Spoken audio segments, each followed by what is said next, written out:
Welcome to Two Chicks and a Horror Flick, a weekly horror movie review podcast. I'm Tawny Ray. And I'm Felicia Connor. Subscribe to get new episodes every Wednesday. We dive into trivia, drink a little whiskey, and of course, give our no BS opinions. Join our Discord server or message us on social media to talk all things scary. And if you like the show, consider supporting us on Patreon. You can find all these links on our website, twochicksandahorrorflick.com. Thanks for listening. Now let's get scared. Hello, everybody. Welcome back. I know you've missed us because we've missed you and we've missed each other. So we're super excited to be meeting today.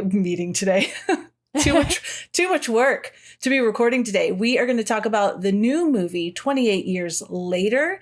But before that, Tawny, hi. Congratulations on your engagement. Thanks. Yeah, big news. Big news. What are you drinking? Water. Yep. I'm also drinking water. So I felt like it wasn't going to be as exciting as is your engagement news. So I switched it up. That's fair. Yeah. And that felt like I should have a drink, but we're trying to not drink for a month. So I love it. That's great. I am also trying to get back on drinking as always, but I considered like, should we have a drink? Because not only are you engaged, but our 5-year podcast anniversary is coming up on the 27th, but still opted for a big jug of water. Yeah. Maybe it's like turning a new leaf, right? In our first episode, we cheers the cocktail, and now, hey, happy anniversary. Happy anniversary. Cheers the water. Yes. Cheers. New healthy future. Yeah. So tell me all the things you want to tell me. You have so much exciting stuff to share. Please I know. share. I'm like, I actually don't know. I'll try to just like keep it somewhat brief. Because I was like, damn, I thought we had talked since we got back from Japan, but we haven't. I mean, we've like talked over Discord a little, but yeah, we haven't actually talked to each other. It was incredible. It was the best, of course. It was so cool. A great trip for us both.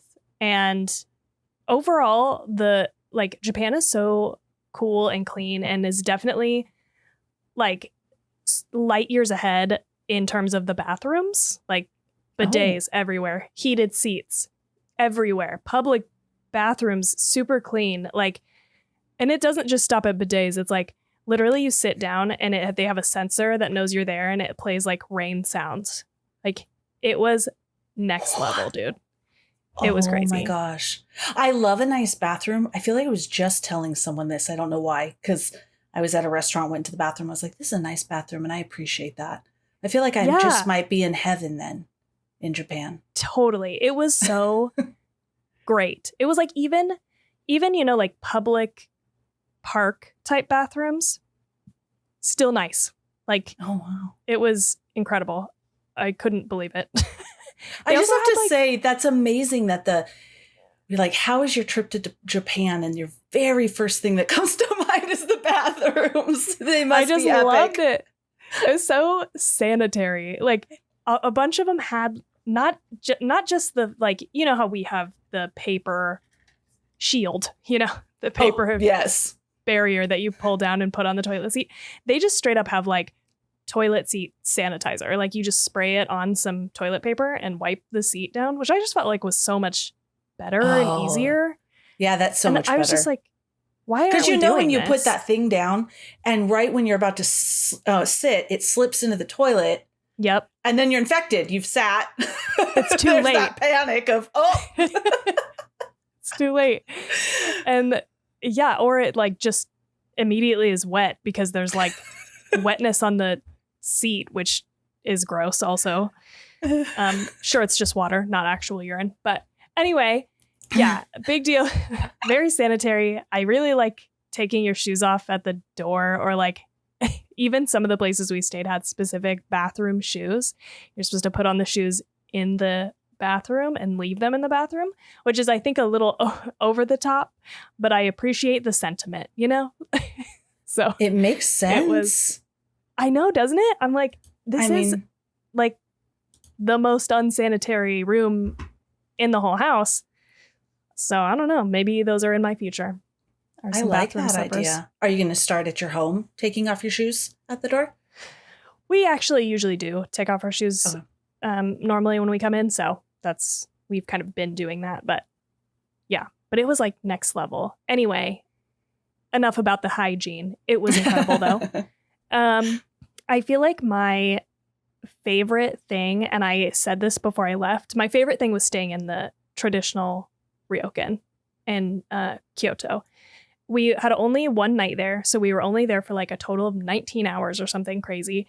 But we like checked in, stayed the night, checked out the next morning, never left, stayed just fully immersed in the hotel.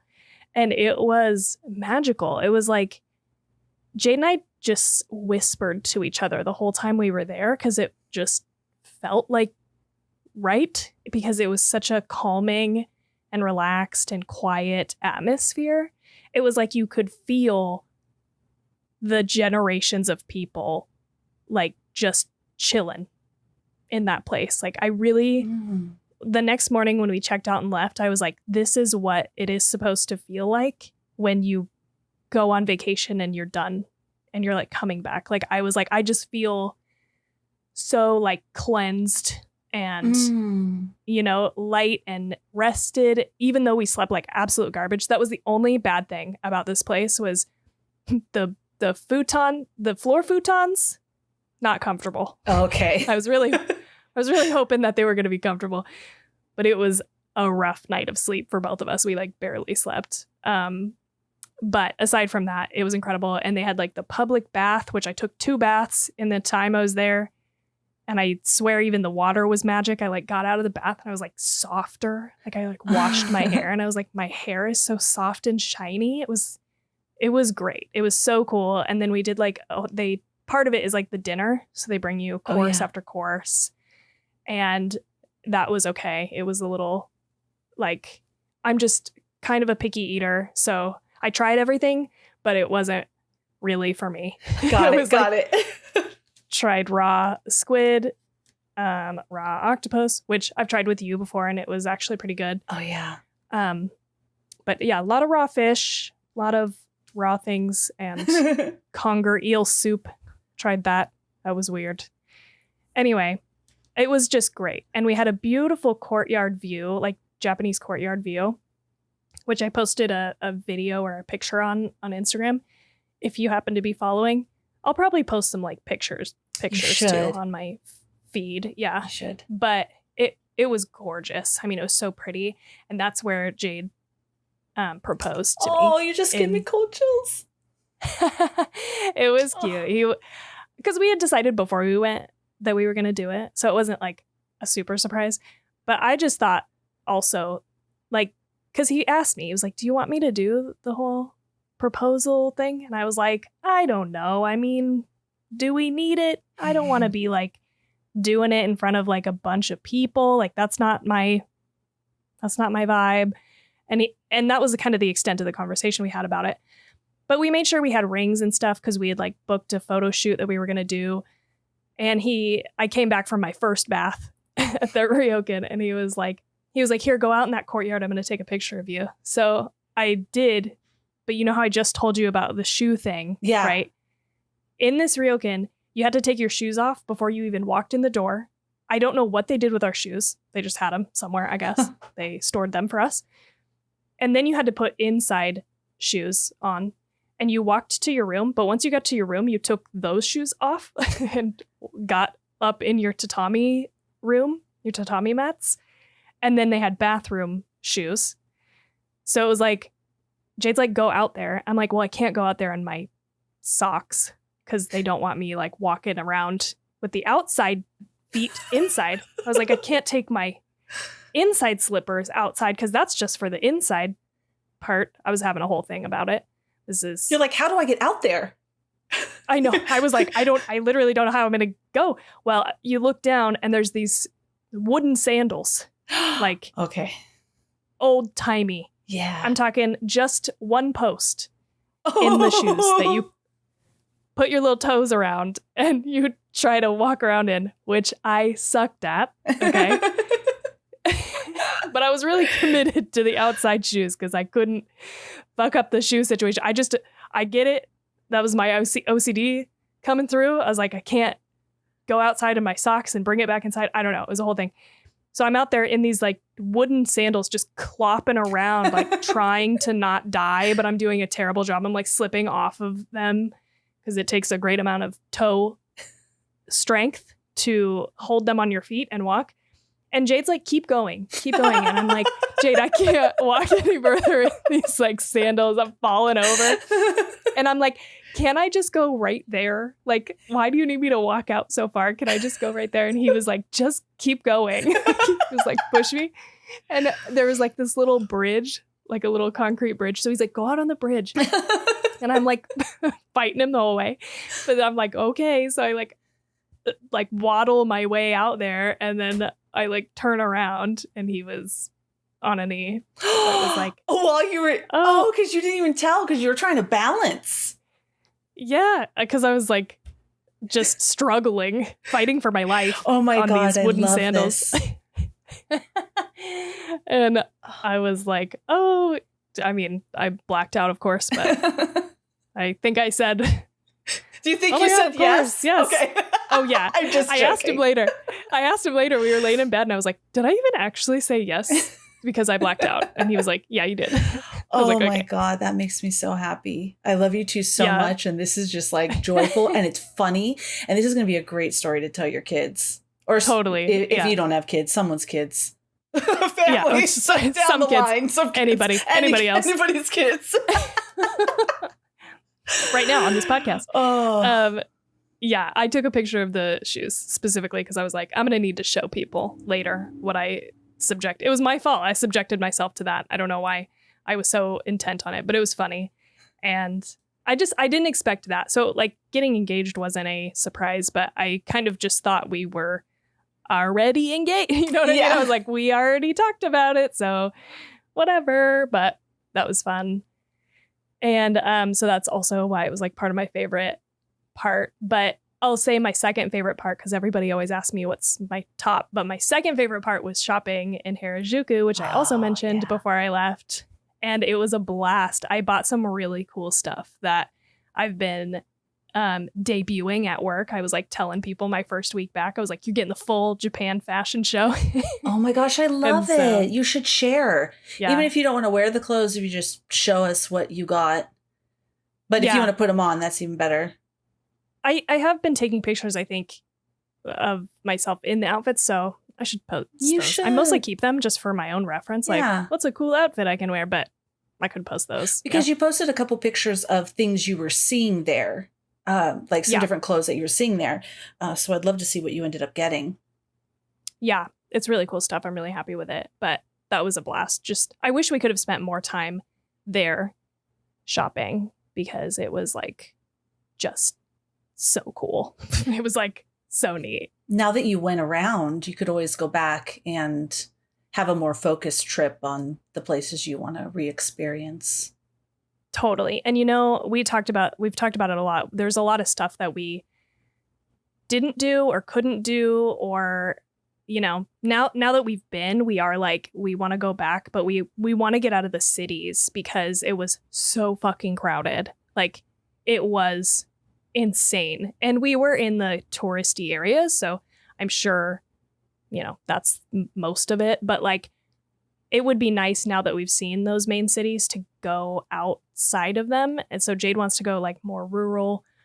I don't know if I want to go totally rural because we don't speak Japanese. So I'm like, that's going to be hard. But there is like a whole town that's like all ryokens and onsens. And like, that's where I want to go. That could be amazing. Yeah. If like, you had everything you needed, you know what I mean? No. Yeah. So you didn't have to talk too much. Yeah. I mean, there is Google Translate. It was that's like true. People that we kind of struggled to communicate with, that it was just easy to pull out your phone and type in your question or your answer and it would just translate for them. So that worked pretty well. That's so cool. Yeah. Yeah. But maybe you give me an update before I just continue to rattle on about my shit. No, I don't. How's your life? It's good. Yeah, we're just living. doing work, doing school. Just living. Next week's my last week of the second term, and then have a week break, and then going into the third term. So just cranking through that.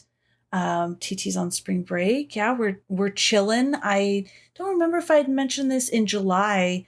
I'm taking my two oldest daughters to see Lady Gaga in Vegas. No. Yes. No, I didn't tell you. Yes, we're going. So it was a graduation present from my oldest. She just graduated from college. Yeah. And she had said, Mom, this has been my dream. Because when they were little, I was a young mom. We were all young together. We rocked out to whatever music I wanted to listen to at the time. So we have all been big Lady Gaga fans.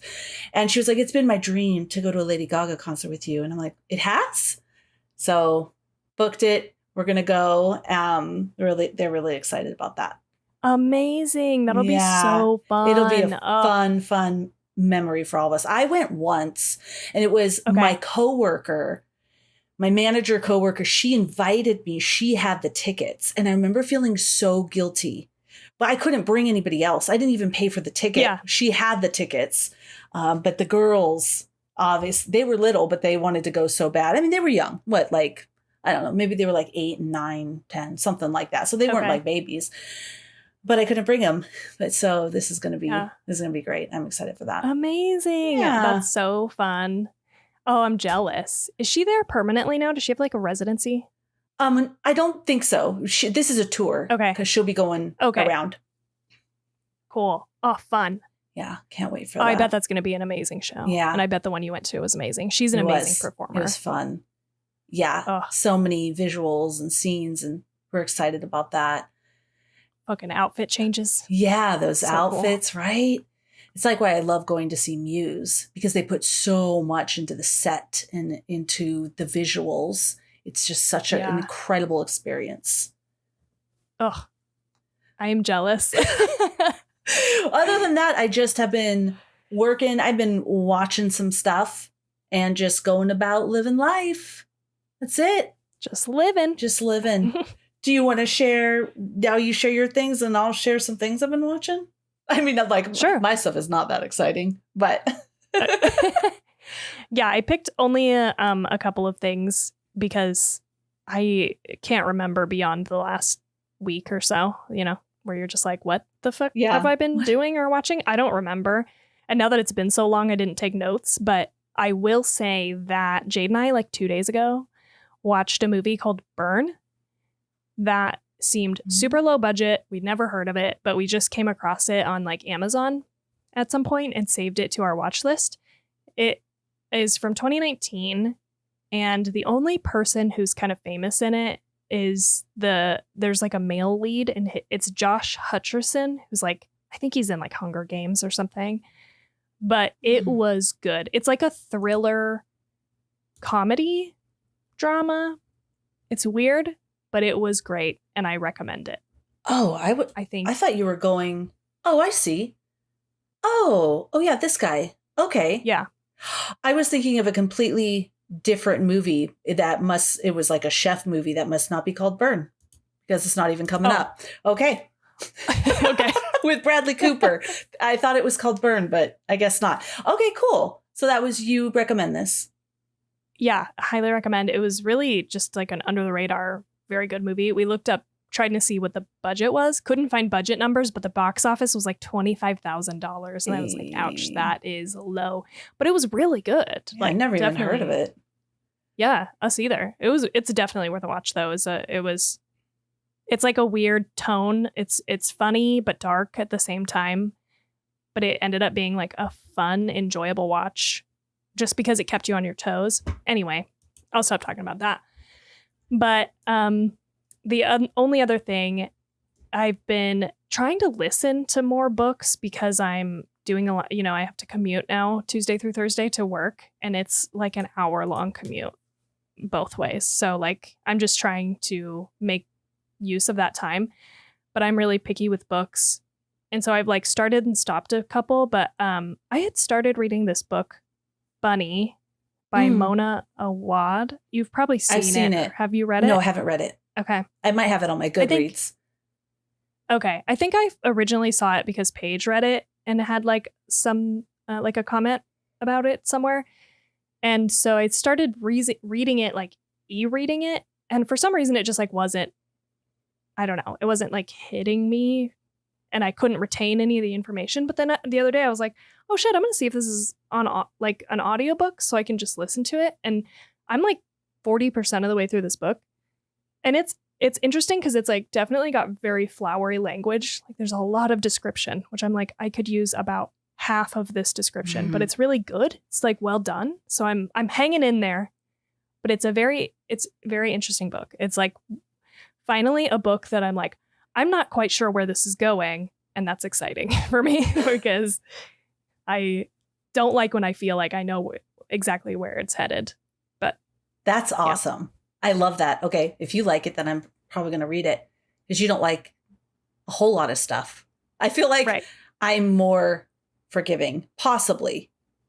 No, maybe not. Yeah, I think shelve a lot of books, but yeah, because there was some stories that I really liked and you were like, nah, can't get into this. And I'm like, no, just try. And you're like, no. Maybe I need to listen to those, like maybe I revisit. What was that one that you said that I tried, but I wasn't loving it. Oh, there was the house on Needless Street or. Oh, yeah. Oh, no, you didn't like that point of view, though. So yeah, that wouldn't change with listening.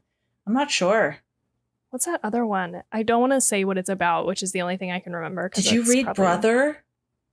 No. Oh, God, I really fucking love that book. We read it with Mark from an podcast on Elm Street and Erica from the Horror Cafe podcast. And so good. Brother. I don't think that's one maybe that you started that you didn't like. No, I just wrote it down so I can check it out. Because I think listening to, I cannot listen to fiction. I can't listen to romance books. I just can't. Straight up. It's like not happening. I hate it. It makes me hate every book that I listen to, at least so far. But I think I can do like fiction books, audiobooks. So yeah. So this is working out and then I'll try maybe Brother, because I do want to read scary books. I just can't get into them. I read the physical book, but I imagine I loved that book. Loved it. It wasn't like tender as the flesh, right? That's the one I was talking about. Okay. That I tried that one and like couldn't get into it, but that's the one that I think might be better. Maybe try it. I can't stop thinking about that book. I wish I wrote that book. Okay. I'm putting it on the audiobook list. Cool. Yeah. I love it. Anyway, but that's the, now that I've talked your ear off for 30 minutes, what have you been watching? I love it. Doing? Okay, this is doing school and work. We already talked about that, but watching. So TT and I watched Train to Busan and she freaking loved it. She could not stop talking about it. She was so excited about it. So that was fun. We also got all caught up and watched all of The Last of Us. So yeah, we did too. We're done with that, or we're caught up with that. We also, my oldest came home after graduating, and her and I, because that's our show, we got all caught up with Silo. Oh yeah! Yay! Yay! Loved it. When is that coming back? I gotta. I know. We have to know. We also watched Pee-wee as himself. So any of you that were Pee-wee Herman fans really enjoyed this. Very interesting and impactful to see who he was before he was Pee-wee Herman, how he created that character. And then all of the stuff that happened when he was caught in that adult movie theater. And allegations and stuff that I remember, because I was young then, it all being mixed up and it wasn't clear really what was happening. So they go through that and he's talking. It was really good. I really liked it. Yeah, I would highly recommend it. It was very well done. Okay. I also watched Sirens. So watched that whole thing and I liked it. It kept me interested. I'm curious about the next season, so we'll see. Yeah, that was a fun one. We also binged all of Curb Your Enthusiasm. We're done with that. We really enjoyed it. Okay. And the last thing I want to mention is we watched 2 documentaries.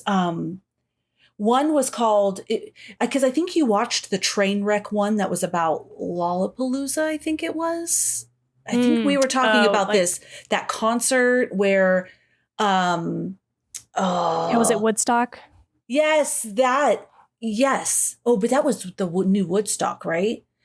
Yeah. I think, okay. Well, there's this train wreck series that has talked about different concerts. And this one was called the Astro World Tragedy. Dude, we watched that. Okay. Like last night. Okay. Yeah. I really enjoy things like this where they break it all down and so sad and terrifying. Terrifying. Oh my gosh. I can't even imagine. Highly recommend that one. Learn about that. Yeah, that one was crazy. That was crazy. Last thing I'll mention is we watched A Deadly American Marriage on Netflix. And typical Netflix fashion, don't worry, I won't give anything away if you want to watch it. I thought it was fascinating. I'd be interested in people watching it so that they could talk to me about what they think. Because you know how Netflix or these documentaries, it'll show this side and you are fully throw them in jail. You're convinced with the side that they want you to be convinced in. And then they flip the script and then they start giving you stuff where you're like, oh, wait a second. Well, they did this, or that was the setup, but I'm still fully convinced. And I'm sorry. Look, I am not a lawyer or anything else. I have no idea. But I think that woman, I think that wife and her dad should be in jail. I think they did it. Maybe they are in jail. I don't know. You just watch it. I'm just curious what you guys think, because what they presented as, oh, maybe not. I was like, that's some bullshit. Yeah. You just convinced me they did it more, but I don't know. Maybe not. So anyways, that's what I saw. I am almost done with Baby Teeth. And the one thing I could say, the book, sorry. It's a book and I'm almost done. And it's keeping my attention. I want to know what happens, but there are several things that are rubbing me the wrong way a little bit. One of those things is like the main character has Crohn's disease. And I feel like maybe the writer may as well, because it's so descriptive and it permeates everything. And I'm not sure it needs to. I understand the person is sick and it's terrible and it's just, I don't know. And then I'm just going to say it's whenever she talks, the main character is talking about her Crohn's disease. She'll be like, and it's so hard because, I always feel like I have to shit, or she used the word shit a lot, which brings this extra level of like, I wish you would stop saying that. Not because it's a curse word. It's just because like, it's jarring within the rest of the tone. But other than that, I'm curious. There is something I think it's going to lead to. And if it does, I don't like that. So maybe I'm not interested. I don't think it's going to be a good move, but maybe it won't. Maybe it'll surprise me. So Okay. I want to know more, but I don't have any context. So I guess I could say what the context is. I mean, it's just, or maybe not. No, I don't want to. Maybe you guys want to read it, but yeah. Okay. Yeah. We'll save it, but you can tell me later. Yeah. I can tell you later. We'll see. I'll let you know. Yeah. That reminded me that while we were in Japan, I don't know why we do this, but for some reason, when we're traveling, we're more likely to watch like true crime documentaries. I don't know why. It's like the weird. Scariest time. No, I'm just kidding. Yeah, I'm like, I don't know why we're doing this to ourselves. We're like, oh, the best time in Japan. We're having a great time. Let's bring down the vibe at night and watch this horrible, horrible documentary.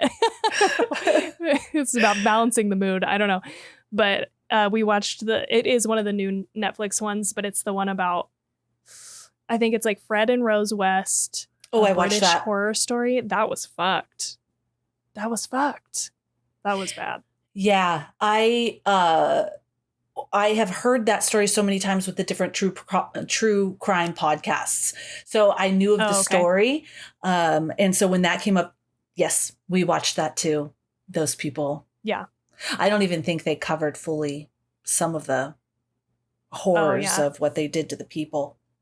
I'm sure they didn't. Yeah, because they were kind of dancing around some of the stuff. I could Yeah, tell. right? They I was weren't like- really saying what happened. Yeah, The torture, the ugh. yeah, ugh. Anyway, Yeah, that was a good one. yeah, I mean, you know, bad one. yeah, is a very bad one. But Yeah. good. I've been binging. Oh, you know what? Can I say one more thing? People are like, no, just talk about the damn movie. Maybe we'll figure out how to tell them where the movie starts in the description or whatever. I've been meaning to do that, But I just wanted to say, if you want a really interesting podcast, I've mentioned it before, but it's been a very long time. And now I'm in full obsessive mode. Have my new obsession, and it is the behavioral panel. I absolutely love these guys. Full on obsessed. I'm binging all of their videos, and they don't just do, if you don't like crime, they do all kinds of stuff. They also have done like Oprah or political candidates, or like interesting. Okay. They've been behavioral specialists and like the military, the Secret Service, all kinds. They have all kinds of credentials, and they're funny. They're what am I trying to say? Their energy, their vibe together, their camaraderie. The word I want to say is not coming to me, but they're just so great together. They're funny. It's super interesting. They show you a portion, they break it down, and then they show it to you again so you can see what they were talking about. I absolutely love them so much that one of the guys, Chase Hughes, he has like an online course thing that you can do that teaches you how to be able to understand it. And I am, of course, doing that. I mean, it's like, it's all pre-recorded because I didn't have anything else to do, right? Of course. Right, yeah. But it's all your not free time. Yeah, it's not like anyone is saying, hey, you need to get this done. So sometimes instead of maybe binging a true crime video, I will dip into that and learn different things. And it's really fascinating. Interesting. Okay. So you'll be the behavioral expert soon. It's so much fun. I've already there just in the first modules, there was stuff that when I was at work, some people were saying stuff and I was like, oh, that's this. You know, it was just interesting. It was fascinating. And for the most part, though, it's definitely, I'm like, oh my God, that's me. Like, I need to fix this. That's me. I do this like constantly. And I think that is natural because in the video he goes, and I know you're thinking about yourself right now. I'm thinking about all the ways that you do these things. I just want you to focus right now on like being able to identify these things in different people. It will come though, we'll talk about how to, heal your own wounds or look at the different behaviors that you do that you might want to fix or change. Interesting. Okay. Yeah. Super good stuff, guys. Yeah. Now that's truly all I have. You want to talk about the movie? Let's do it. All right, sweet. We are talking about 28 Years Later. If you want to see it, you got to go to the movie theater. That's where we saw it. The director is Danny Boyle. And here are some of the other movies he made. 28 Days Later, Slumdog Millionaire, 127 Hours, and the 2015 Steve Jobs movie. Okay. What happened? Nothing. I just It's like, I was just surprised. I don't know, but then not surprised because I feel like the filmmaking style, at least of the movies of those that I've seen, that like it made sense. Like I was like Slumdog Millionaire, 127 hours. But then when I thought about it, I was like, oh yeah. Just because you're saying that tracks. Ooh, Trainspotting. Oh, really? I didn't realize he did that either. Oh, wow. The Beach. I haven't seen that. Oh, with DiCaprio. Okay. Nice. Yeah. All different kinds of movies. Yeah. I only knew that he had done 28 Days Later. I will say that we've been encouraged to use AI platforms, different ways to use AI at work. So I thought, oh, you know what? I'm going to come up with a script for ChatGPT that when I say, here's the movie, that it populates all of these fields for me. And it did a pretty good job, but I was surprised there were some things it couldn't figure out. Like it was like, oh, the IMDb score is not available. I'm like, yeah, it is. It's like Google. As soon as you Google it, it's right there. Like, I don't know how. Weird. And then when I was asking it for a summary, that it got to a point where I was literally like, ChatGPT, everything you're giving me is wrong. This is not right. This is not right. It would not come up with a summary for me. It was the weirdest thing. It was all like the details were all wrong. So anyways, I did go through the rest of it, and I think this is all right. But yeah, that's my AI story there. Smart. Yeah. So it gave me a genre, post-apocalyptic coming-of-age horror. I like that. That's nice. Yeah. It was released 2025. Let's see. It was filmed in the United Kingdom, so locations across Northumberland, Yorkshire, Somerset. The cinematographer was Anthony Dodd Mantle. And the writer was Alex Garland. Now for our cast, there's obviously lots of different people in this movie, but I just picked the top 4 that we see the most. We have Alfie Williams, who I absolutely adore. This was Spike. My God. Yeah. What a doll. He was cute. An absolute doll. I hope he grows to have a very, very lucrative career. So much fun. Yeah, he did a great job. Jodie Comer was Isla, and she was the girl in Silo, right? The mom with the baby in Silo? She was in Killing Eve, though. That's the thing I've watched her the most in, and she is incredible in that. I think she's like an amazing actress, and she really gets to show off her acting skills in Killing Eve. This role she did good. She did well, but like it wasn't a really, I feel like, meaty like role for her. So okay, I'll have to watch that. All right, so I thought she looked like this character in Silo who me and my daughter could not stand. Oh, okay. So when I saw her, I was like, oh, it's this girl.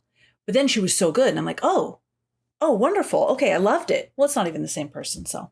So there's that. Aaron Taylor Johnson was Jamie, and Ralph Fiennes was Dr. Kelson. Mm-hmm, mm-hmm. All right, the budget was estimated to be $60 million, and opening weekend when I pulled this data was $56 million week over week, so it was tracking strong. I mean, I pulled this yesterday, so it'd only been open for 2 days. Yeah. Rotten Tomatoes so far is at an 89%. IMDb is 7.2 and Letterboxd is 3.6. All right. The brief summary I struggled with AI over and eventually just copied it from IMDb. It's been almost 3 decades since the Rage virus escaped from a biological weapons laboratory. Still living in a ruthlessly enforced quarantine, some have found ways to exist amid the infected. One such group of survivors lives on a small island connected to the mainland by a single heavily defended causeway. When one of them decides to venture into the dark heart of the mainland, he soon discovers a mutation that has spread to not only the infected, but other survivors as well. So even just that, there's never just one person that's going out there until the very end. So anyways, first of all, spoiler alert, do not turn back now if you don't want this spoiled for you, because we're going to spoil the shit out of this movie. Yeah. So now we can spoil the shit out of the movie. And I said that all kind of jacked up. It was perfect. It's fine. If you haven't gotten the point that it's going to spoil, then. But yeah, it's at the very end, there's only one, but the rest of the time there's always a couple of people. And it seemed like the chat GPT or the AI was getting really confused. Every single time I did it, I even did it with Claude AI. It said that the group heard a beacon. And so they went out to explore, and every single chat GPT thing I used would say that. So I was like, this is not, I unless I missed something, they just went out to collect resources or hunt around for resources. And so his kid, or just so Spike can get experience killing the infected. Yeah. Okay. Yeah. All of them kept popping in. I'm like, this is wrong. Yeah.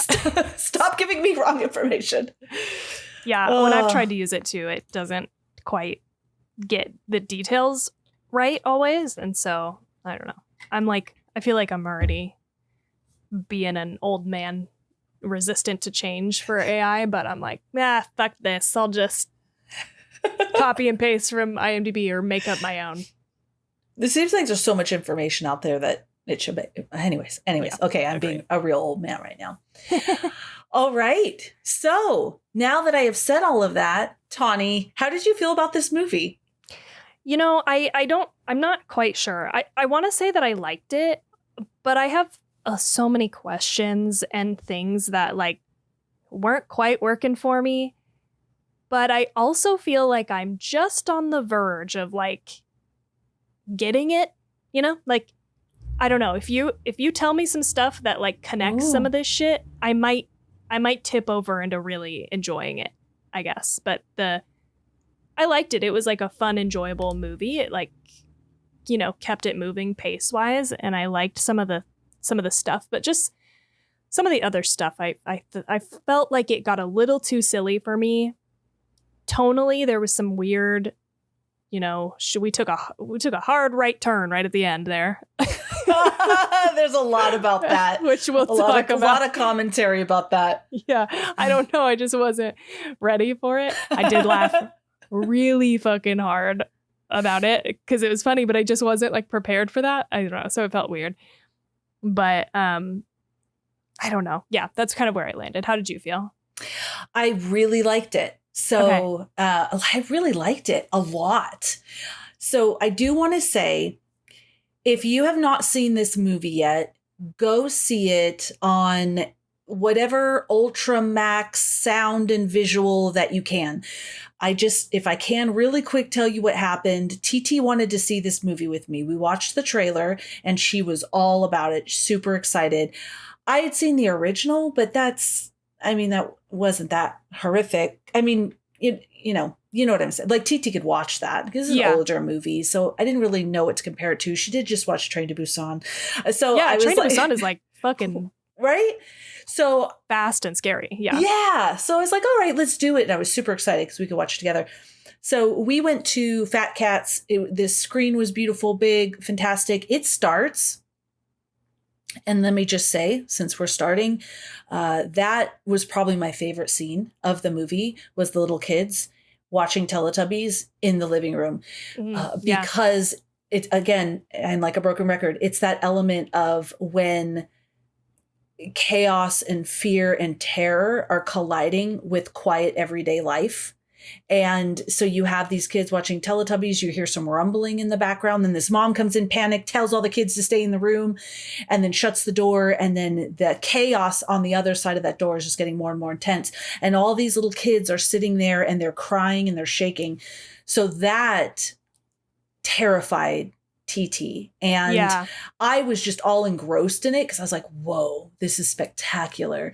And then the little boy, Jimmy, who's like our main boy in the beginning, he is by the door and then boom, it bursts open. You see the Teletubby screen, blood goes all over the screen, right?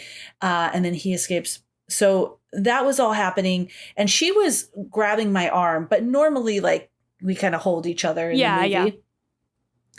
And then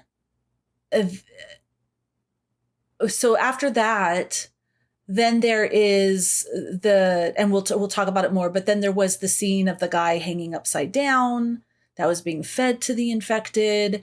And then the cow head being ripped out with its spine, which I covered her eyes for it.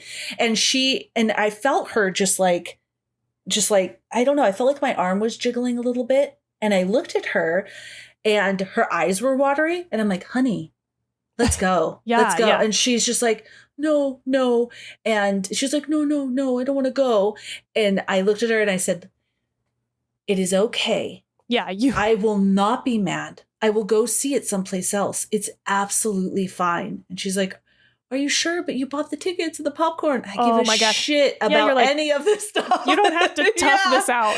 I was like, let's go. And she was like, yes. And so we left and she shared with me, especially what was that beginning scene. She probably she said that she could identify like what with those little kids, and that the one little girl to the right of the screen who was crying and shaking in that scene, she was just like, it just, so anyways, we found the movie that when TT is older, she'll be like, once my mom brought me to this movie that traumatized me for the rest of my life. This is the movie. Yeah. But back to the screen really quick. So then I just bought a new ticket for, I saw it at Fat Cats for Harkins. Just, it was closer and they had a movie in 30 minutes. So I bought another ticket and I went, oh my God, I felt like I was watching a TV. Oh my God. The screen just looked so much smaller. It was not even loud. It was kind of blurry. I was getting really agitated, like, oh, I want to see this movie. And I probably wouldn't have even noticed if I hadn't had the two experiences back to back.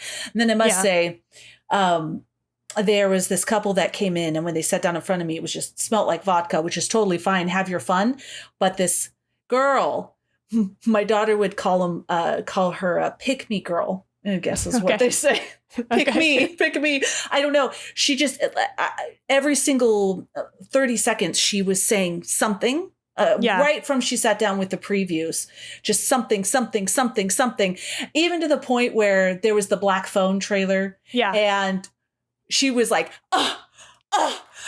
like putting her, and I'm just like, okay, I love when people are excited about movies, but I was just like, fuck.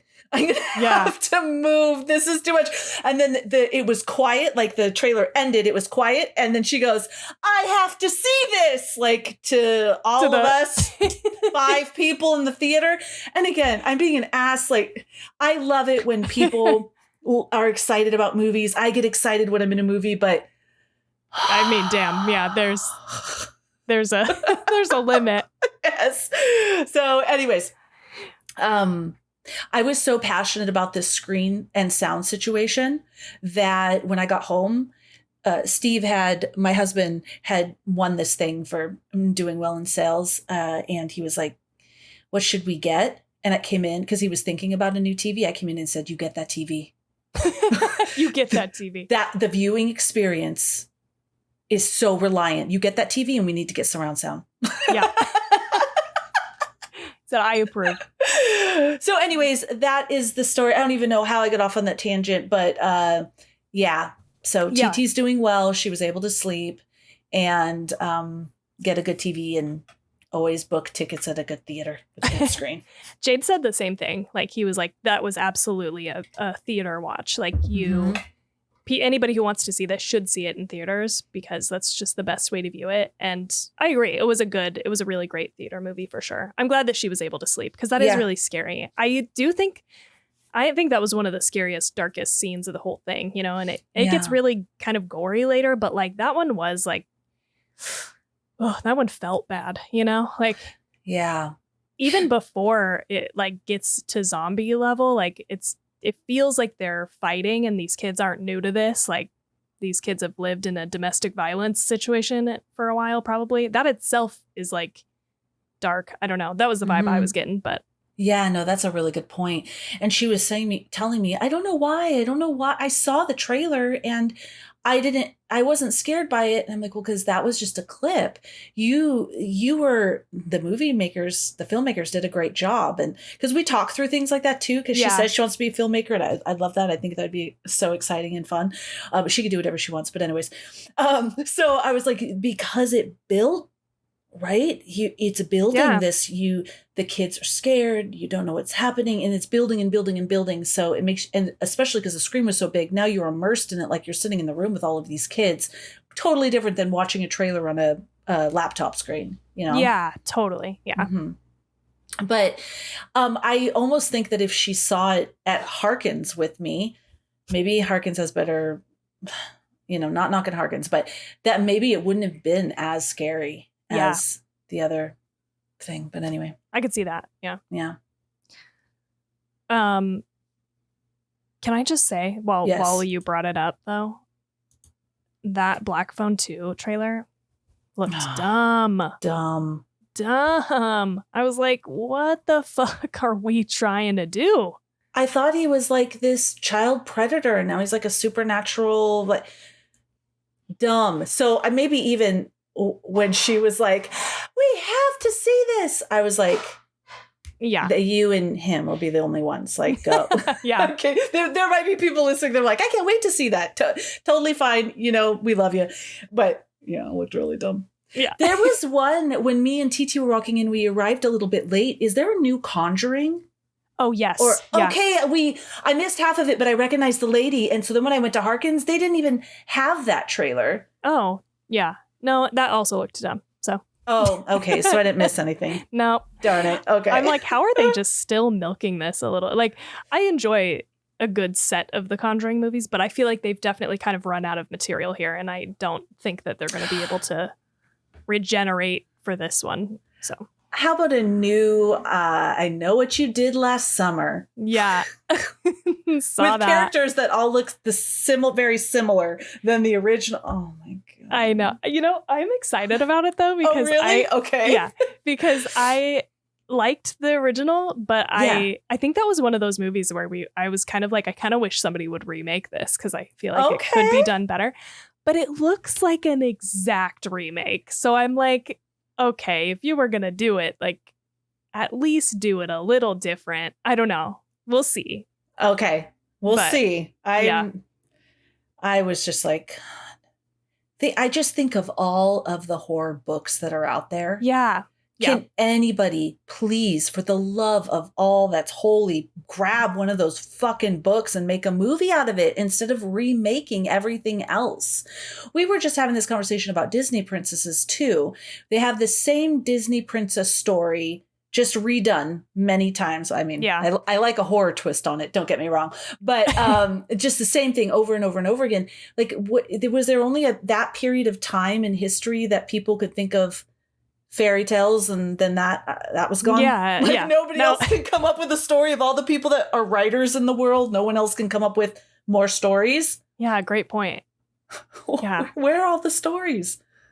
Well, gosh, I don't know. They've added as they've gone. Like, Disney. They have added a few more. You are absolutely I haven't right. watched them though, so I don't know if they're they're good. They are. Okay. No, they are. They are. Like, we have Moana, and we have My Mind Went Blank.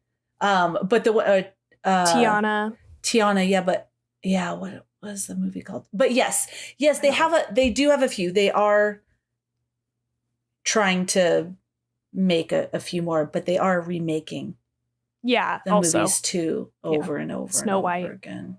Yeah. Live action Snow White. Yeah. Yeah. They even made the live action Lion King, but I didn't see it, so I should knock it. But anyways, there's lots of books out there. All I'm saying is maybe the role of the future is hiring more people, or AI, I guess, if they're going to go that route, to source some new movie ideas. I know there's people that do this job. Why aren't they being listened to? Yeah. Producers are the ones that go out and find like books and stuff. Producers are the ones that facilitate, like, this would be a great movie. There's no way producers are reading that many books. Those guys seem real busy. Yeah, that's probably true. Yeah. They're not reading enough books. Then maybe is the problem. They need to hire some book readers. Or, people also might not be wanting to sell the rights to make their book stories. So that might be part of it. Then turning that around, the producers need to ease up on whatever kind of restrictions they're placing on authors that makes them not want to sell their books into movie rights. There we go. I agree. We've solved it. Let's chop. Let's get this going. Tender is the Flesh. I'd love to see that movie. Oh God, that would be a horror movie. Ugh. All right. What else? Where should we dive in? Where did we land here? So I have a question that I couldn't find anything about. When they were preparing for the homecoming party for Spike, there's this little girl standing in the middle of the room in this really scary mask while everyone was doing stuff around her. But then that was it. Yeah, I also don't know what that was supposed to be and had questions about it. You have this scary mask. You did was it just like, ooh, look at this mask is scary. We should just put it in the movie because it's creepy. But there was nothing. It had nothing to do with anything. No, and you see it more than just that one time. Like, I feel like Spike sees it in his like nightmares or something. It's like kind of part of some of the montages. And it's also on like the dummy that they're practicing shooting on. Yeah. But that's it. Unless, okay, I want to say something that's possible for a lot of these things, that it may come up in 28 years later, the Bone Temple that will be coming out in 2026. Because I did go down a big, curious rabbit hole about Sir Jimmy Crystal. Okay. And one of the notes was that we will learn more in 28 years later, the Bone Tomahawk. The Bone Temple. The Bone Temple, sorry. Yeah, I had Bone Tomahawk in my mind. Bone Tomahawk. The Bone Tomahawk. I love that movie, but the Bone Temple. So maybe I don't have anything on that, except when I saw it, I thought to myself, someone needs to get this girl some counseling, because I don't know, like everyone else seems pretty, happy. I mean, they've created this safe little town for themselves, and they're all doing their role and doing their thing, except for that chick. Yeah. Being a weirdo. She's being a weirdo. Yeah. I don't know. I was wondering about that too. Well, I don't have anything on it. I couldn't find anything. Guess we'll have to wait for next year to see if there's any answers. But I had a lot of questions kind of about the town there. Like, I felt like they were really setting us up to be like that they were creepy, or there was something sinister going on or something, like, because there was a time where they kept cutting back to this like wood cutout of the town of people, and it was like showing specifically, I think, his dad, what was his name? Jamie, and his mom, Isla, like, and I was like, this is weird, like, why was there this like wood cutout made, like this poster, and why are they cutting to it? And when she was looking out the window, when Isla got out of bed and was looking out the window, and there was like this flash of like these people, like this drawing of them. Yeah, maybe.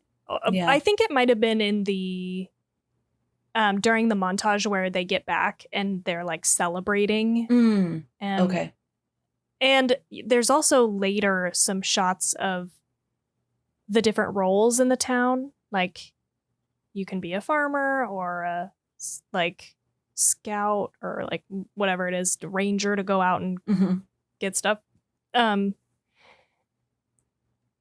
don't know. It was feeling weird to me. Like, I was like, something just seems amiss here in this town. But like, that isn't what it was. At least that wasn't revealed to us in this movie. But I definitely thought they had been eating people because Isla was like sick and no one knew like why, and she seemed to be shaking. And then you see there's another scene later of Jamie where it's like where Spike sort of yells at him and tells him to get out, and he holds the knife, and Jamie takes the knife, closes it, and it's like a shot of his hand and he's shaking. I think it was because he was mad, but I thought these people have been eating people and they're cannibals and they're like getting that shaking thing because they eat cannibals. But that's not where we were going. I don't know. It's curious though, because I noticed that too with his hand shaking, because to focus in on it so much, the filmmaker wanted us to see the shaking. So either shaking because he's getting ill in some way, or because he has so much rage. Why do you want us to know that he has that much rage?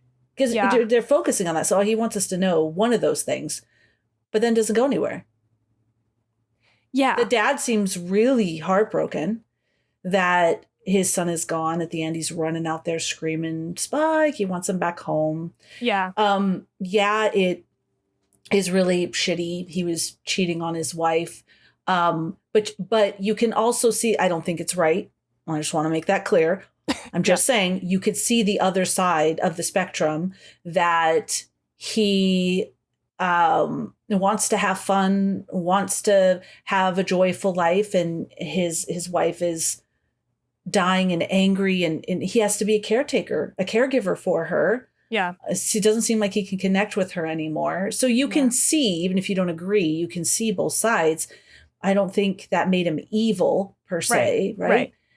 He still took care of her. Totally.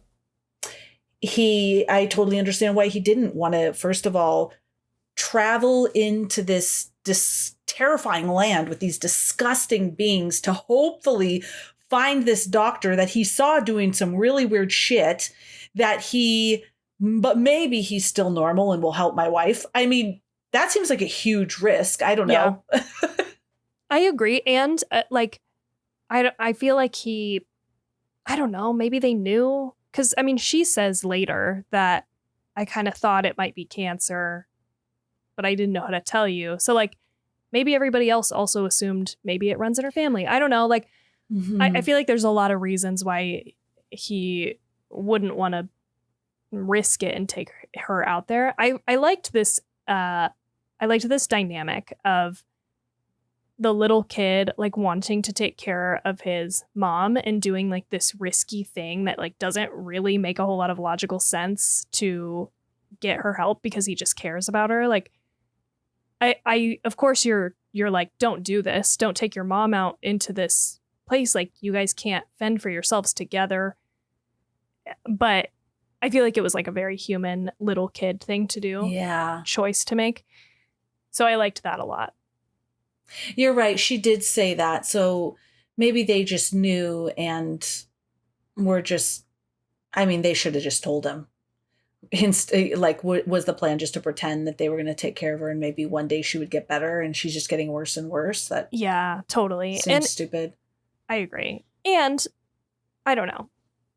It would have been better because when Jamie is like recounting that story, he's like, oh yeah, we came across this guy and he was burning bodies and he waved at us like nothing was wrong and we never went back. I like looked at Jade in the theater. I was like, what? Like, even just saying that out loud, wouldn't you be like, wait a minute? The likelihood that that guy is insane and was doing insane things is probably low. Like, there are a lot more reasons why you would be burning bodies as a normal person in this environment than not. Like, maybe he's burning the bodies because he doesn't want there to be more zombies. Maybe he's burning them because he doesn't want there to be more zombie food. Like, I don't know. I was like, as you're saying it, it's not occurring to you that maybe you were looking at that through the lens of like a 14-year-old and you misinterpreted what was happening.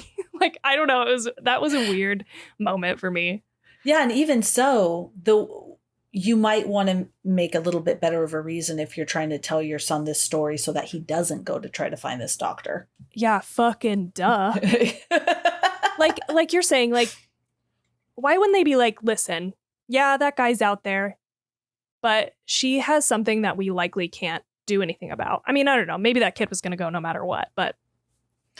Yeah, and like Steve would say to me, for the movie, they had to go out there so that we could see Ralph Fiennes and they did. We could learn all that stuff, but maybe a little better of a way. I mean, I can understand seeing all these bodies lined up and you're a 14-year-old kid that would be scary, and he's covered in iodine, but it looks like he's covered in blood from head to toe. Yeah, that's true. I wouldn't really want to walk up to the guy, probably. No, but I feel like I would feel a little nervous that I mean, you know, I think of those characters that act nice, but then there's like a rage trigger.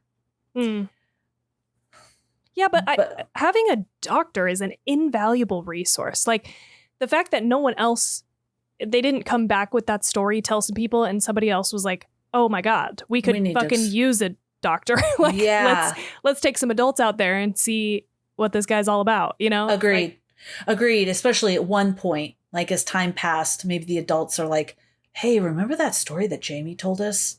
Do you think maybe we should investigate? Yeah, maybe we need that doctor. I don't know. Yeah, I agree. That was one of the things that I had a question on, that I was like, why didn't the doctor go back with Spike to the island. It seems like he'd be much safer there with people. They could totally use a doctor. Also, he just dropped off a zombie baby that is somehow not infected. Wouldn't it be in everybody's best interest to have the doctor there to like at least oversee what's going on with that child? Like, I don't know. I felt like there was no reason for him to not go to the community, the doctor. Like, I get that Jamie's like, I want to go just explore and whatever, but I don't know. Yeah, because he had this focus on, I knew I should have written it down, but that death, he kept saying that obsession with death. Yeah, memento mori. Yeah. And we might learn more about that in the next movie. But I thought that too. You have a chance to go. Maybe he didn't want to be around people. Maybe, I don't know. Yeah. It's odd. It's really odd. Yeah. I thought maybe he would go back there too. Now he can be with people, and that maybe he is, though, so far gone that he doesn't want to leave his temple to the dead. I mean, I guess we'll find out. He seemed incredibly well adjusted. He was like, totally chill. Yeah. But I don't know. So because you mentioned that baby that was not infected. And so this is related, but also something new. I had these thoughts come to me and would love to chat with you about them. I'm sure this was intentional and I'm not this smart, but I was wondering if there was an intentional correlation between, and I'm sure there is, the infected and Isla. And through her, the infected are more humanized. And I wrote down these ideas. So for example, and maybe not, maybe this is all bullshit. Isla, I was thinking of Isla's mental decline. Yeah. So it hit me. So you have Isla's battle with cancer, right? She has episodes of rage, memory loss, physical deterioration, just like the infected, not as extreme, right? But they're becoming more extreme. But when we see her, we don't see her as a monster. And when we see them as a monster. And that the movie blurs this line between illness and infection. And so I wrote down this thing. At what point does someone stop being seen as human? When their mind goes, their body, if they turn to violence. And so I thought that was interesting. I don't have answers. I just thought that was an interesting parallel. And I have like these 3 bullet points of how I saw the infected be humanized through Isla. The infected child, right, and the birthing scene. So for everyone who hasn't seen it but want me to ruin it for you, so there's an infected woman and she's pregnant and she's giving labor, or she's going into labor, and Isla goes on to the train where the train car where the woman is, and for a moment I have here, in that moment, this woman is not feral or rabid, she's vulnerable, and Isla responds with empathy, not fear. And that infected woman responds to that, and they grip hands. And through that pain of labor, the woman is brought back to her humanity, right? And is focused on giving birth. In that moment, sorry, I have like this random train of thoughts in my notes. And in that moment, the woman is transformed from an infected monster to a mother. And it challenges us possibly to see the infected as not the enemy, but tragic victims of a force beyond their control. They're just truly sick. And I also have the baby not being infected, and how the doctor mentions about the magic placenta. It brings us to the infected person again, not being a monster. It has a human body, and the placenta is pretty amazing. And there are things that don't pass to babies, and there's lots of things that do. But this is kind of curious. And so it brings it back to how human they are. And the other thing I have is not with Isla, but they have this really quick scene of the infected bathing in the stream. So it's super quick, but it totally disrupts the typical portrayal of infected, just mindless killing machines. And we definitely have a lot of that. But in there, you see some people like trying to figure out how to bathe. Other people are bathing. And I have here, so watching them bathe in the water like that is not only a normal animal instinct, but it's almost like they were being, it was like they were regressing into wanting that comfort and normalcy. There's a piece of them that was seeking that comfortable and normalcy, like through bathing.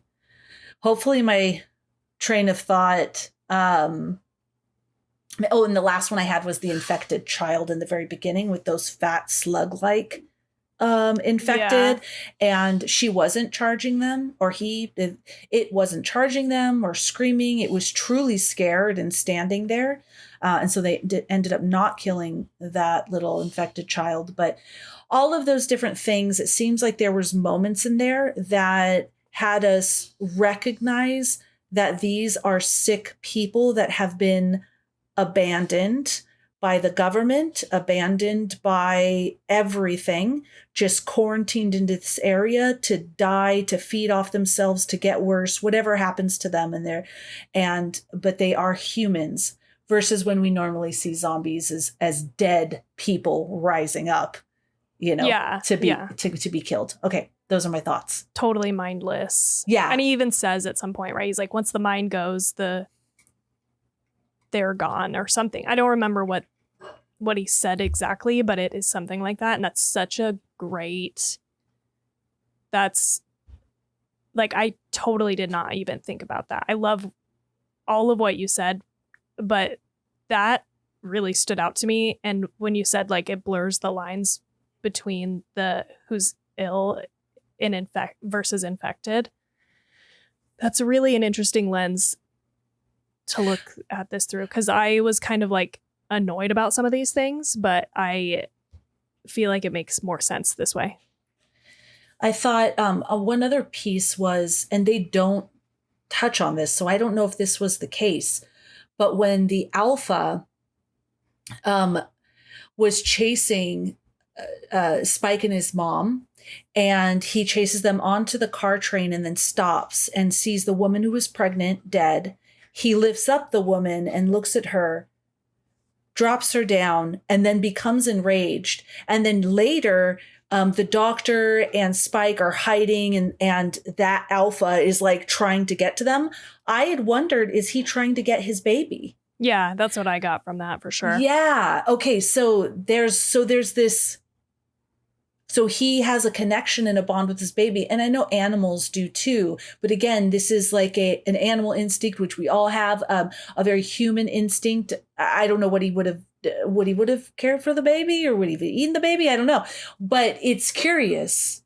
And I just, after sitting with it, I think that's why I like this so much. Like, I wanted to buy another ticket to go see it at Fat Cats on that big screen. But like, I bought 3 tickets to this movie and seen it once. But I don't know. There was so much of this, and maybe I'm making more of it than there actually was. But it just seems like this might be the case. No, it totally. Like, I think that's such a great take. I am like processing. You know what I mean? Like you've taken me back. I'm taken aback by that read on it, just because I was annoyed. I felt like the pregnant zombie in general felt like a little silly for me. I was like, okay, I don't know. It just feels a little bit like cliche. Like, I feel like the first time you see a pregnant person in a zombie apocalypse, it's like, oh, interesting. What's going to happen with this? And like, I feel like it's cool a couple times, but I just feel like it's been done to death a little bit. So as soon as I saw that pregnant woman, I was like, oh boy, here we go. It's just an excuse to have like a really gross, like a zombie birth scene later, Okay. Yeah. I was like, yeah, I was just not having it for that reason, but it wasn't that. And so that was good.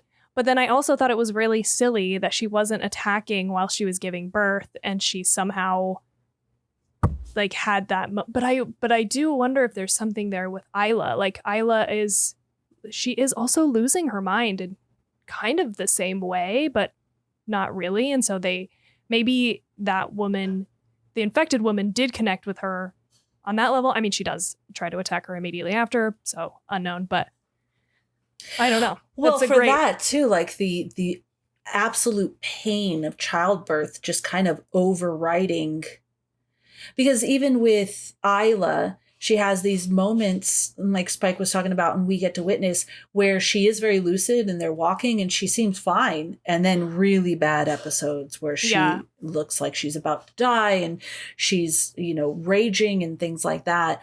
So just this amount of pain, if it was any other monster, if it was a monster, right, then it maybe would have just went about, I don't know, tearing shit up. But it is a human that has a disease. Yeah. And that amount of pain over. And then as soon as that pain was done, right, then, she snapped back into like whatever that violence and stuff that she had. Yeah. Attack. And then, Isla.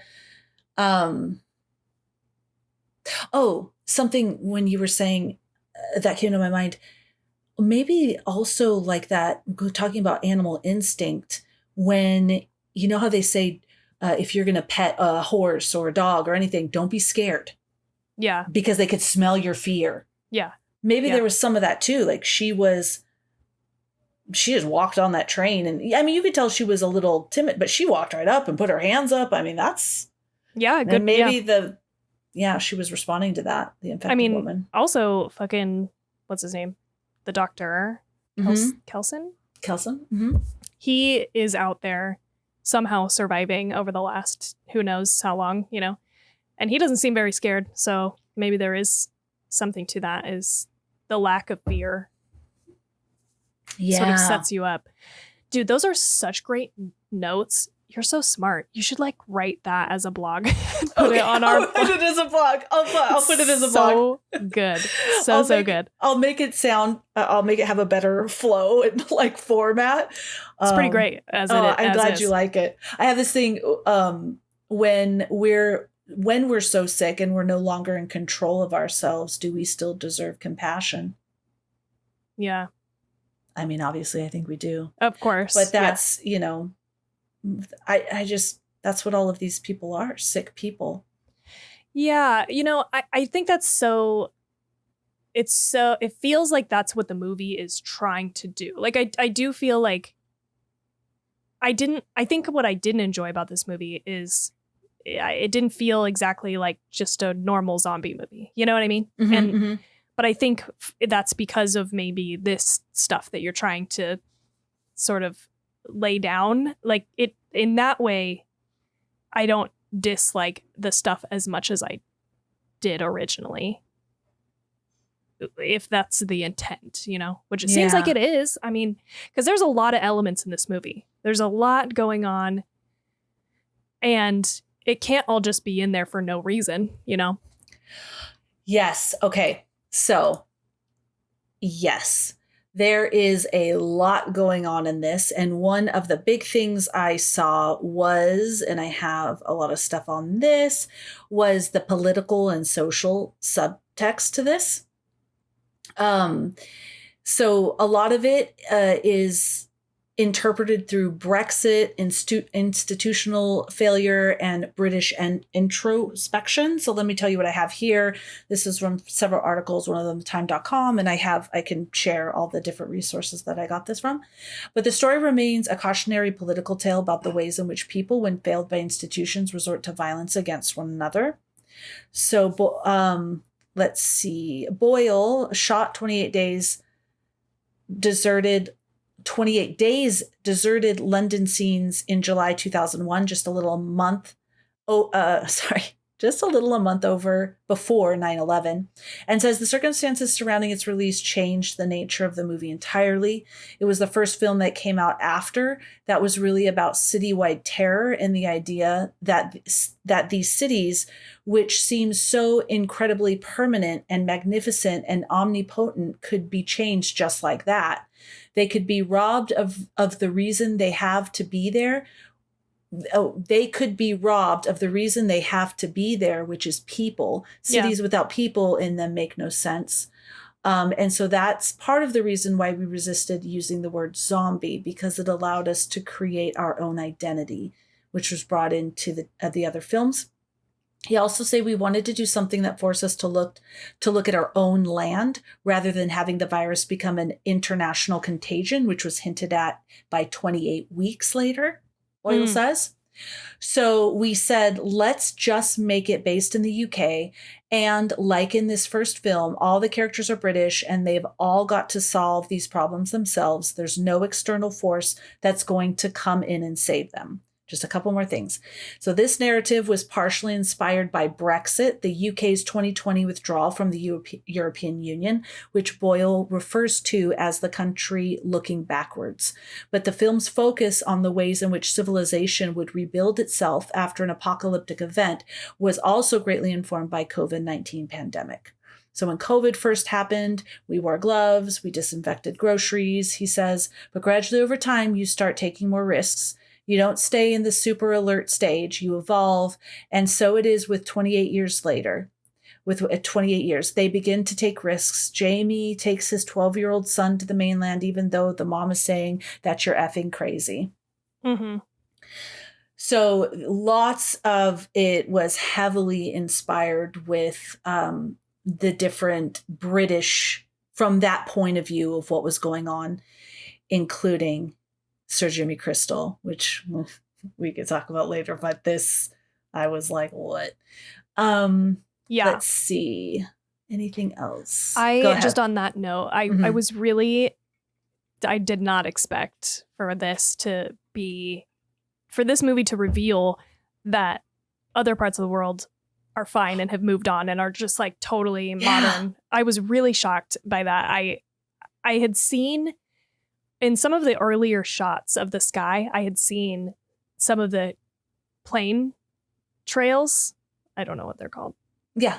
And I thought to myself, oh man, this must have just been a small enough budget that they didn't care to like remove those, or, you know, like one of the shots I feel like showed it for a second and then it moved behind a character to hide it. And so I was just thinking, oh, like low budget, or they just, you know, which in hindsight is silly, I guess. But then when they reveal that other parts of the world have gone on and everything's fine, I was like, oh shit, those were some great little Easter eggs.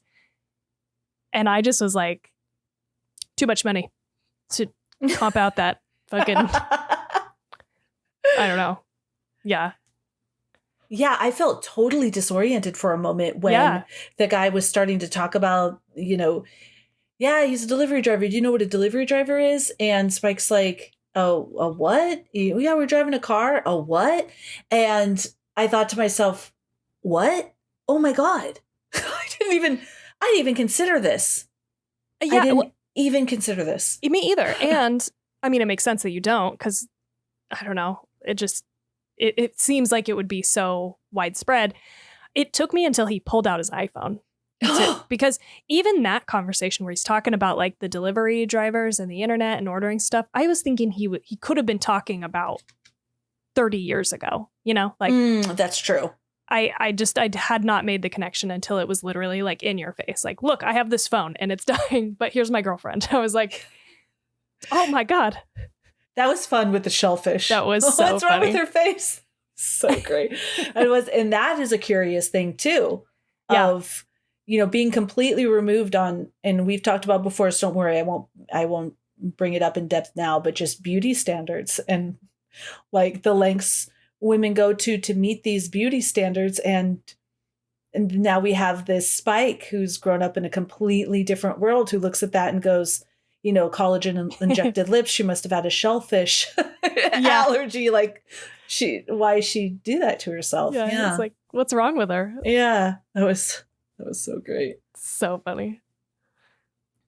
Did you know, I was going to tell you, this is a side note because we were talking about the production and stuff like that. Let's see. I have this thing. Okay. Reflecting the series' gritty verite style, 28 years later was shot primarily using iPhone 15 Pro and Pro Max units. sometimes rigged in clusters of up to 20 for intense action sequences. Danny Boyle chose this method for its flexibility. iPhones allowed agile shooting in remote English and Scottish locations while maintaining an immediate immersive visual tone. This was a really great segue from the cell phone to the cell phone. There we go. Nice job. Did you say mostly so it wasn't all? Because I thought it was all shot on. It said primarily. Primarily. Okay. Yeah, primarily it said. Crazy. I knew it. I knew that going in because, my friends are super into filmmaking and stuff. And so I had seen like a text in the group chat. I think it was Paige. And she said something about him shooting on iPhone. And so I kind of knew to look for it when it started. And I was like, damn. I mean, some shots I was like, no way. So that makes sense that maybe it wasn't all, but primarily. Because other shots I was like, this is definitely not a high, like, ticket camera. Like, this is not doing a good job of shooting in the dark or whatever. But yeah. A little bit more about the tie to British culture is where did I have this? I have it somewhere, but here's a piece of it and I'll try to remember. So there's all this unsettling imagery before cutting to the 1915 spoken word recording of Rudyard Kipling's poem Boots. The cut's unsettling military cadence underscores the film themes of relentless dread and psychological exhaustion mirroring the soldier's repetitive march. That wasn't the piece I wanted to tell you. There's something more about that these military scenes and stuff were from British movies. Okay. And this was a British poem that was spoken. Maybe I'll find it in my other notes at some point as we go through them. But yeah, just they're drawing on a lot of different from that culture specifically. Okay. Yeah, I'd love to know more about that because this was one of the things that bothered me. I was like, it's so chaotic. I mean, it's mostly when they're going out for the first time and it's like cutting in between them and this like historical footage and then the sound being played over it. I was like, this is just stressing me out. And I'm sure that's the fucking point, like is to make me feel stressed. And I remember the other movies having moments like this too that are like supremely high stress. But I was just like, I'm not understanding what this is supposed to mean. So I like that there is some kind of connection at least, because I was just feeling like this feels like they needed some B-roll in here. I don't know. But I'm not British, so, So I will, I'll try to find that info and share it. But yeah, there was like this whole piece on that. But that these things were specifically chosen because of that element that hopefully I didn't delete that piece, that they were a part of. Yeah, and all the like shots else. of the little kids like doing archery. I was like, I don't understand. Well, those little kids, right? Those were the ones that were training to be able to do like what Spike is doing. I think they train people from a really young age because that was when they were doing the archery and towards the dummies, right? But there was like other footage. Maybe it wasn't kids, but it was during like, the military where a bunch or medieval times. All the arrows. Yes. Yeah, I was wondering about that. If this was a reflection of where it's almost like this town that's quarantined and sealed off by the causeway has reverted all the way back to medieval times and how they fight and how they defend themselves. Damn. Believe me, I was, because I got to see it twice. But yeah. Because I as well, I liked it because it was unnerving, but I also found myself going, why? Yeah. Why are we seeing this? Yeah. Because it had modern military and it had, I think hopefully I have it in my notes, or maybe I just read it in one of the articles when I was looking for stuff, that it had like Queen Elizabeth in a picture in one of the, flashes. So. Yeah. Um, You're fucking on point today. And with this movie on the analysis I'm so glad of it, it's so good. I am so glad. It was an article. I hadn't written it down. So this is a Vanity Fair article about the movie. I'll link it in our Discord, but it says, Boyle and Garland's choice also feels interconnected with the movie at large, a film wrapped up in the iconography of Britannia, good and bad. On several occasions, Boyle cuts to footage from Laurence Olivier's Henry V and uses Rudyard Kipling's poem almost as a score. In Spike's hometown, there is still an image of the Queen in a place of honor. And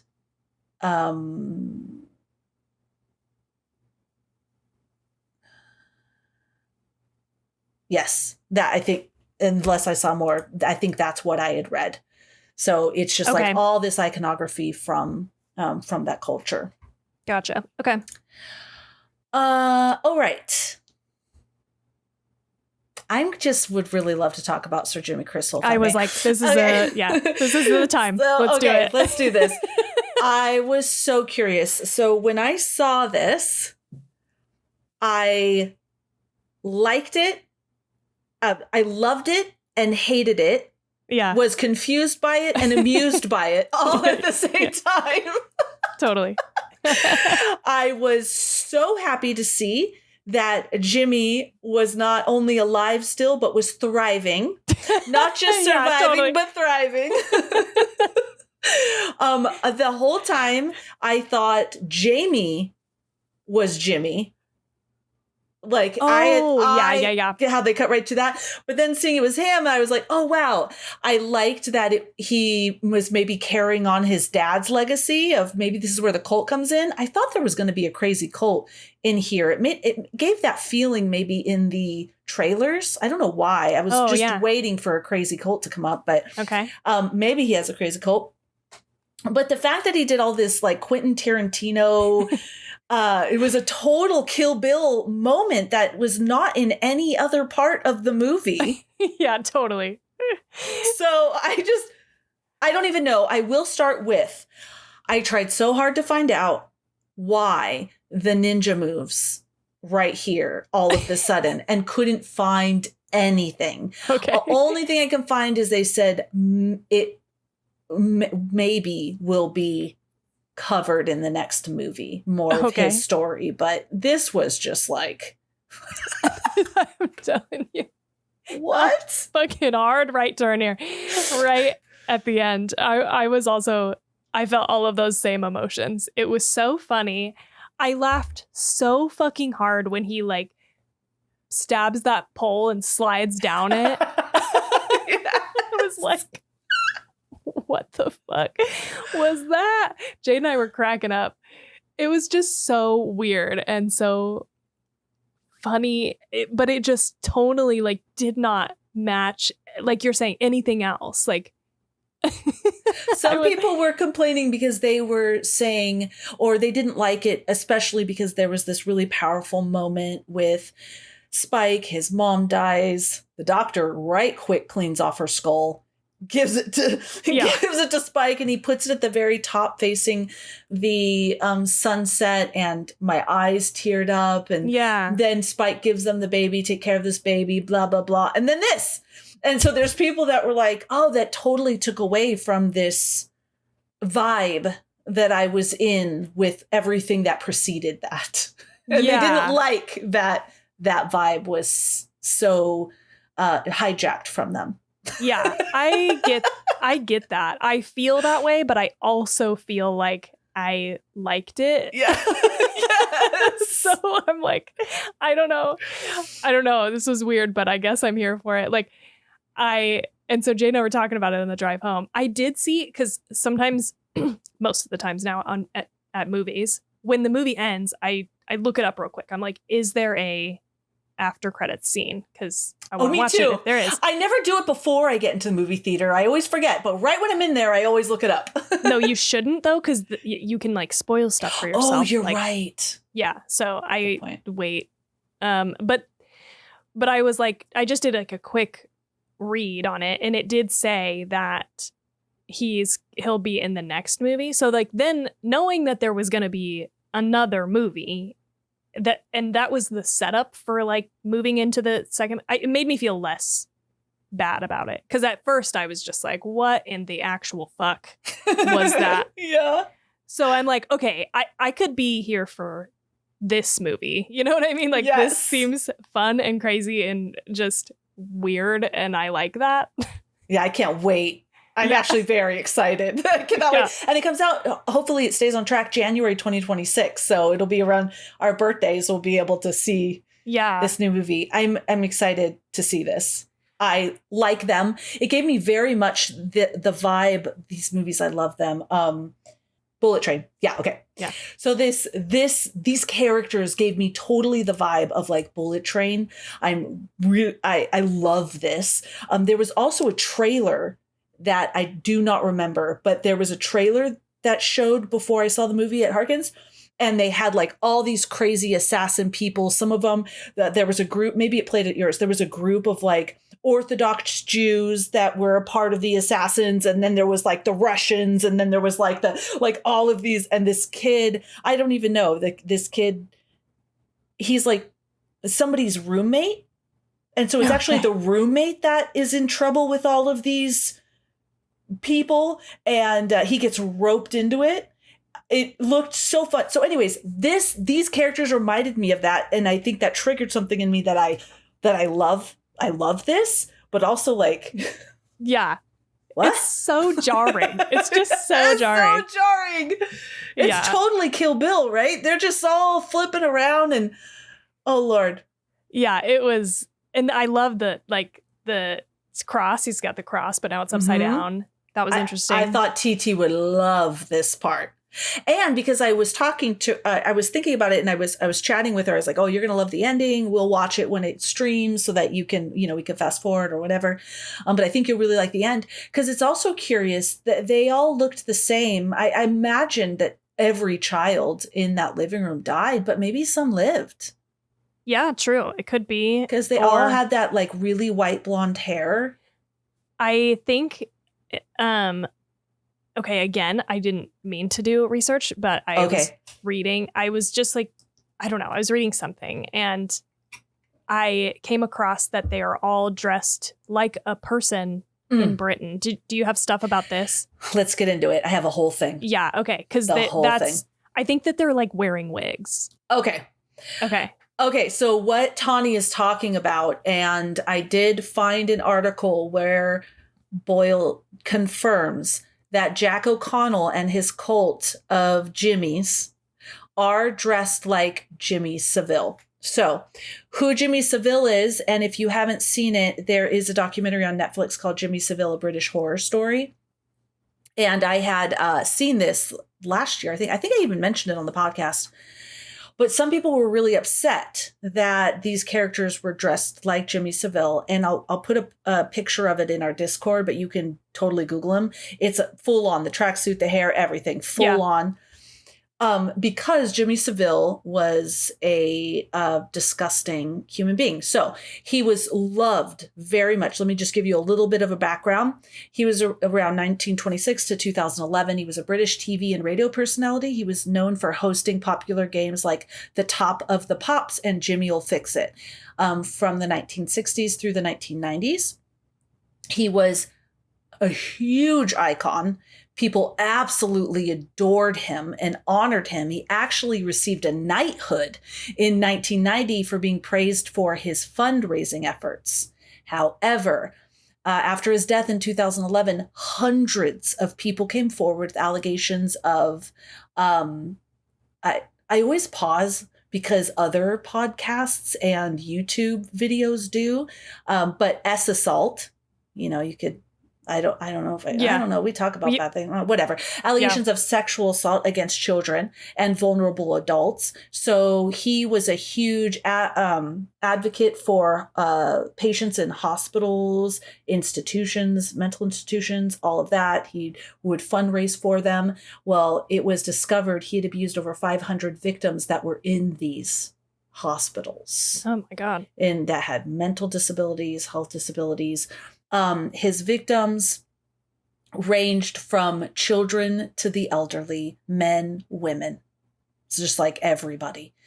So the fact that he was dressed like Jimmy Savile, and this, I guess, also really hurt Britain. Like it impacted Britain in a huge way, especially because he was just given all these privileges to have this access to people just because he was famous. Yeah. And that I think some stuff came forward and people dismissed it. No way. It's Jimmy Savile, right? Yeah. So, why would you have one of these characters dressed up like this man? Well, according to Boyle, if you think about it first, the movie takes place in 2002. I believe that's what it says at the beginning of the movie, right? 2002. So technically these characters would know about Jimmy Savile because he was a huge icon, but his abuses would not have been uncovered yet. Yeah, it wouldn't have come to light. It wouldn't have come to light. Right. Ever. Yeah, exactly. Yeah. So it alternate says, timeline. Yeah, alternate timeline. So according to 28 Years Later, director Danny Boyle and screenwriter Alex Garden, that's by design. And that reference hits on key themes of the film. O'Connell's role will lend itself to a bigger theme around selective memory in the upcoming sequel, 28 Years Later, The Bone Temple, which will be out on January 16th. Garland said that The Bone Temple, and ideally a third film in the 28 Years Later trilogy, whoa, all right, if Boyle gets it greenlit, focuses on how different groups try to construct a future based on what they do and don't remember about the past. The thing about looking back is how selective memory is, Garland said. It cherry picks and it has amnesia. And crucially, it also misremembers. We are living in a time right now which is absolutely dominated by a misremembered past. I loved that. Yeah. So we don't know much about Sir Jimmy Crystal. We're going to learn more about him. But there was also this piece right here. What we do know about Jimmy is that his early days were shaped by a collision of trauma, the raging zombies, and pop culture, Teletubbies. So I think that I really like how thoughtful all of these elements are. It's pretty incredible. Yeah. I don't know about the ninja moves, but we'll get there. As far as how they were dressed. Yeah, that could totally be solved by pop culture references, though, for sure. Yeah, I mean, if you were, I don't know, how many people, if we were in this situation, might start dressing up like Batman or like idolizing these things, characters, people that we find alluring, strong, captivating, and, creating identities around that. Totally. I mean, this guy's like almost 40 probably at this point, and he has known no other world than what he knew up to like however old he was. I'm going to guess like 5, 7, something like that. Yeah, he was little. Yeah. Yeah. And that's it. From that point forward, it is just total apocalypse living. So it's not even like, for those people, it's not even like regressing or anything. It's just like straight up, you have nothing to go off of except for whatever you had seen or learned up until that point. Anything else that you find or come across, like you don't have. And he seemed pretty alone, like when we left him as a child. Yeah. So it's possible that he didn't even come across people until way later. Who knows? That'll be an interesting story to learn. Yeah, because you would find comfort in those things too. Yeah. Right? Like we would probably find comfort in a lot of different horror movies and stuff. I don't know. I might start wearing a Michael Myers mask if I came across it. If I was abandoned and I was out in this world on my own and I came across a costume store, I just might make me feel, like I have some kind of agency and power. Totally. Yeah. No, totally. I'm buying this because part of being in Japan, we did some shopping and a lot of the shopping was just figurines. And so I bought some like very cute Sailor Moon things because I used to watch Sailor Moon when I was a kid. And for sure, if I had grown up to be like 7 or 8 and had only seen Sailor Moon, you can bet your ass. If I survived this situation, I'd be out there with weird staffs trying to be a sailor guardian killing these zombies. Like, right? Totally. I could totally see how this. And you found a costume or were able to create outfits or whatever. I don't know. I think we would. We would draw from those things that we found comfort in a time where, you know, we weren't fearing for our lives and everything was so devastated. Totally. It's so crazy. It's so crazy to me that there's also like this island of people that aren't sick and no one will go save them and bring them to the modern world. Dude, yeah, I was like, that one did seem weird and kind of like hand wavy a little bit, but I guess I get it for if that's part of also the theme that we're trying to hit home is like these people are abandoned, they've been forsaken by everybody.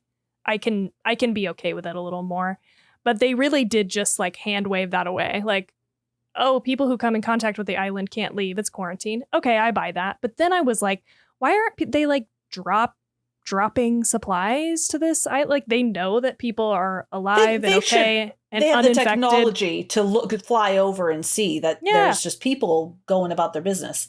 Yeah, bring them supplies. I mean, do you have people patrolling the area anyway? Like, I don't know. That was another one of my questions. You had said that it's interesting that this just popped into my head that the island, the people are abandoned in this quarantined area, but then the island itself also quarantines in the sense that it said, if you don't come back, we're not going to go looking for you. We're not going to save you. We're not going to rescue you, which is the larger society and government is doing to this area as well, which I understand as well, though I understand you have to protect your people, you have to protect them. But there's a responsibility I would feel by governments, at least, that they should be trying to find a cure. They should be trying to find a way that maybe we could save these people or totally. I don't know. Yeah.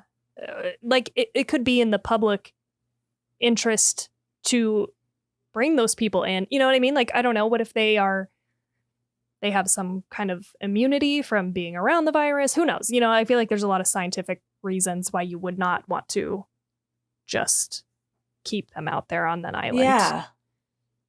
But that's such a great point. I swear to God, you need to write a whole blog about write a blog. I'll do it. Your takeaways on this movie, because you're really killing it. You're blowing me away.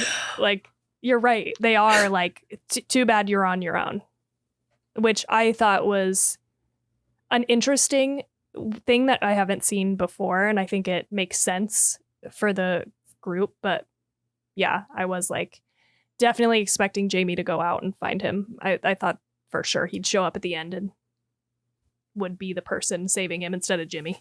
You know, I'm surprised that this movie made me think so deeply. I'm sure it's by design. I wasn't expecting it, is what I mean. I wasn't expecting to have so much bubble up from watching this movie. Yeah, dude, you were picking up what this movie was putting down. I was not, but you definitely were. So that's amazing. Guys, just go see movies back to back every single time. Every single time.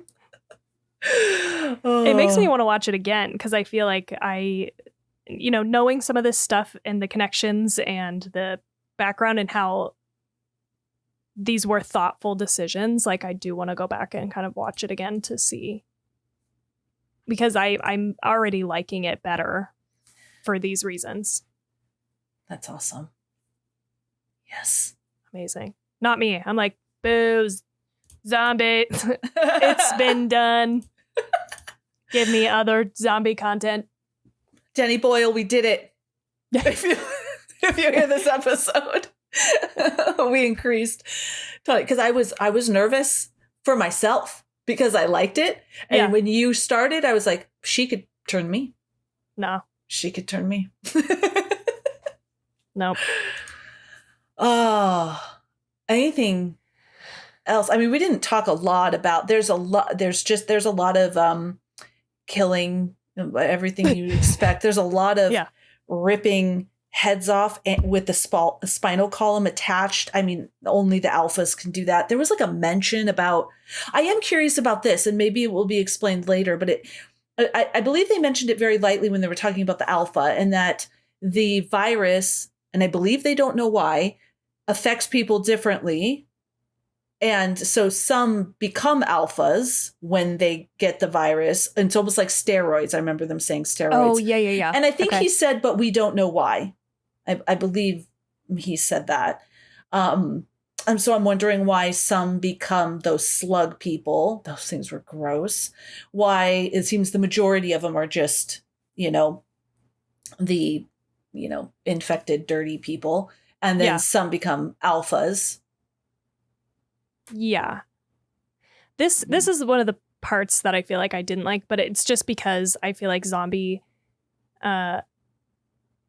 content and stories have been around for a long time now, and we've seen a lot of different like flavors of it, and a lot of those tellings we have different types of zombies. And so this is just one of those things where I was like, this almost feels like an old script, like that it's old hat to me, like, oh, we've got the alphas and the like slow crawling zombies and the like other one. Like, I'm kind of over that.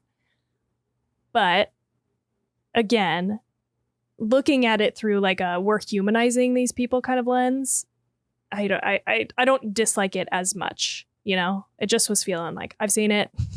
Yeah. When they first started, I was like, oh, okay, there's just like a monster movie. But thinking with the other details that were put into it and the mention of the steroids, I mean, biologically, it maybe just interacts with people differently. Are there different strains? Yeah, probably. I mean, that would make sense, right? There's tons of strains of the flu, tons of them. Yeah. So that might be, but like, because they're all in the same area. So you're not going to have a vast different like people type in general, because they're all in this little concentrated area. Totally. And I feel like there's not enough people to really like mutate that far, but I could buy it if it is like it's different, affects different people differently, maybe not different strains, but. And these infected people, so they still have carnal desires. So obviously she's pregnant. She wasn't pregnant for 28 years. Yeah. And inklings of wanting to bathe, or I wonder, do they sleep and stuff? They must.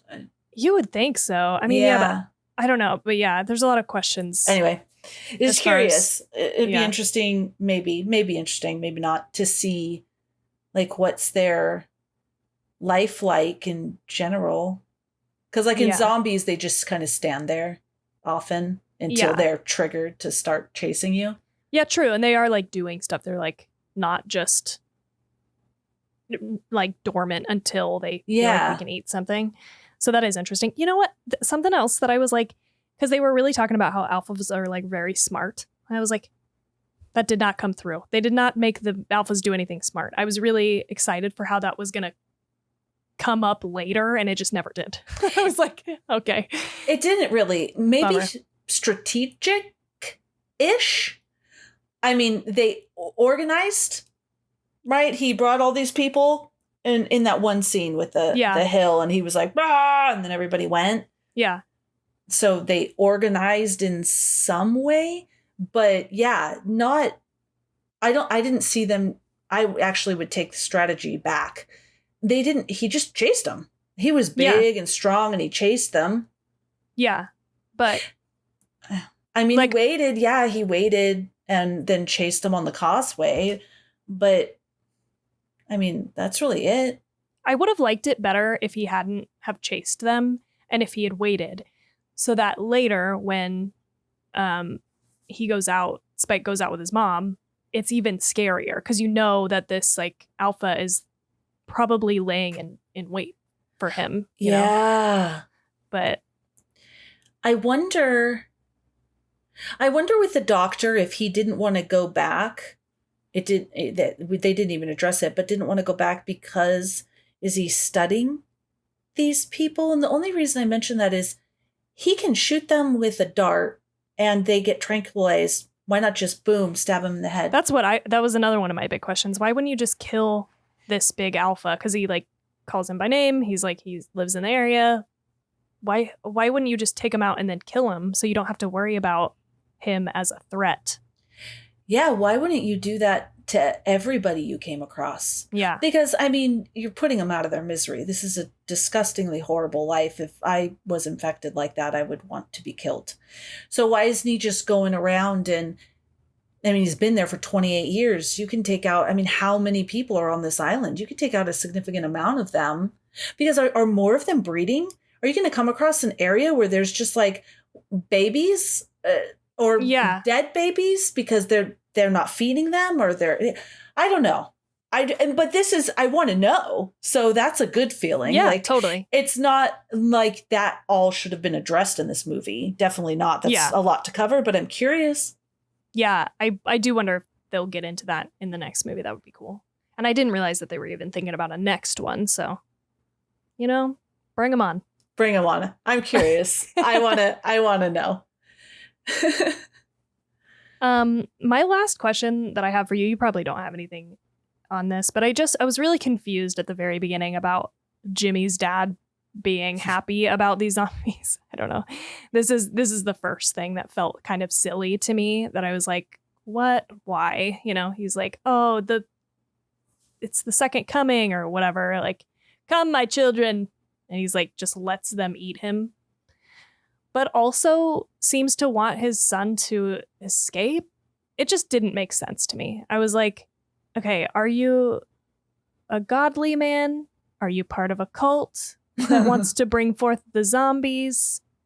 Do you want them to kill you or do you want not? I don't know. It was weird. And there was no more on that. And I was feeling like, this is feeling very silly and comic booky, and I don't like it. Yeah, I would have liked, unless this wasn't the intention. I understand in the sense, if he believes that this is the apocalypse, it would be a terrifying time, but also a very glorious time if it was truly the second coming of Christ. That was going to, all of the righteous people are going to be taken up into heaven or into, what am I trying to say? Not ecstasy, but like, the good place. And then everyone else will just be like hell on earth. And if you weren't a godly person or a good person, then you won't be saved. But this is what a lot of people are waiting for, the apocalypse, and preparing for the apocalypse and looking forward to the second coming of Christ, where people who follow Jesus, and I'm saying it very vague because a lot of the different Christian denominations believe different things about it. But in general, we all have seen enough movies to know that. So if he truly felt this is it, and he was most definitely, he's a priest, right? Or a pastor. I changed to pastor because he had a family. So he's a religious leader, right? And he thinks that this is the apocalypse. All right, I have faith in you, God. I have faith in you. And this is how the world's going down. This is how the world's going down. And then maybe, though, there's still, I don't know. So there's still that thing in you as a parent that wants to protect your child and don't want them to get eaten by a zombie. However, if you are so convinced that this is the end of days, you're going to say, son, don't fear. Don't fear. Just let it come. Because you would believe that he was very fanatic, even to the point that when he was taken over, he turned around and went, ah, like he was still preaching, even though he was, infected. Totally. Yeah. Yeah.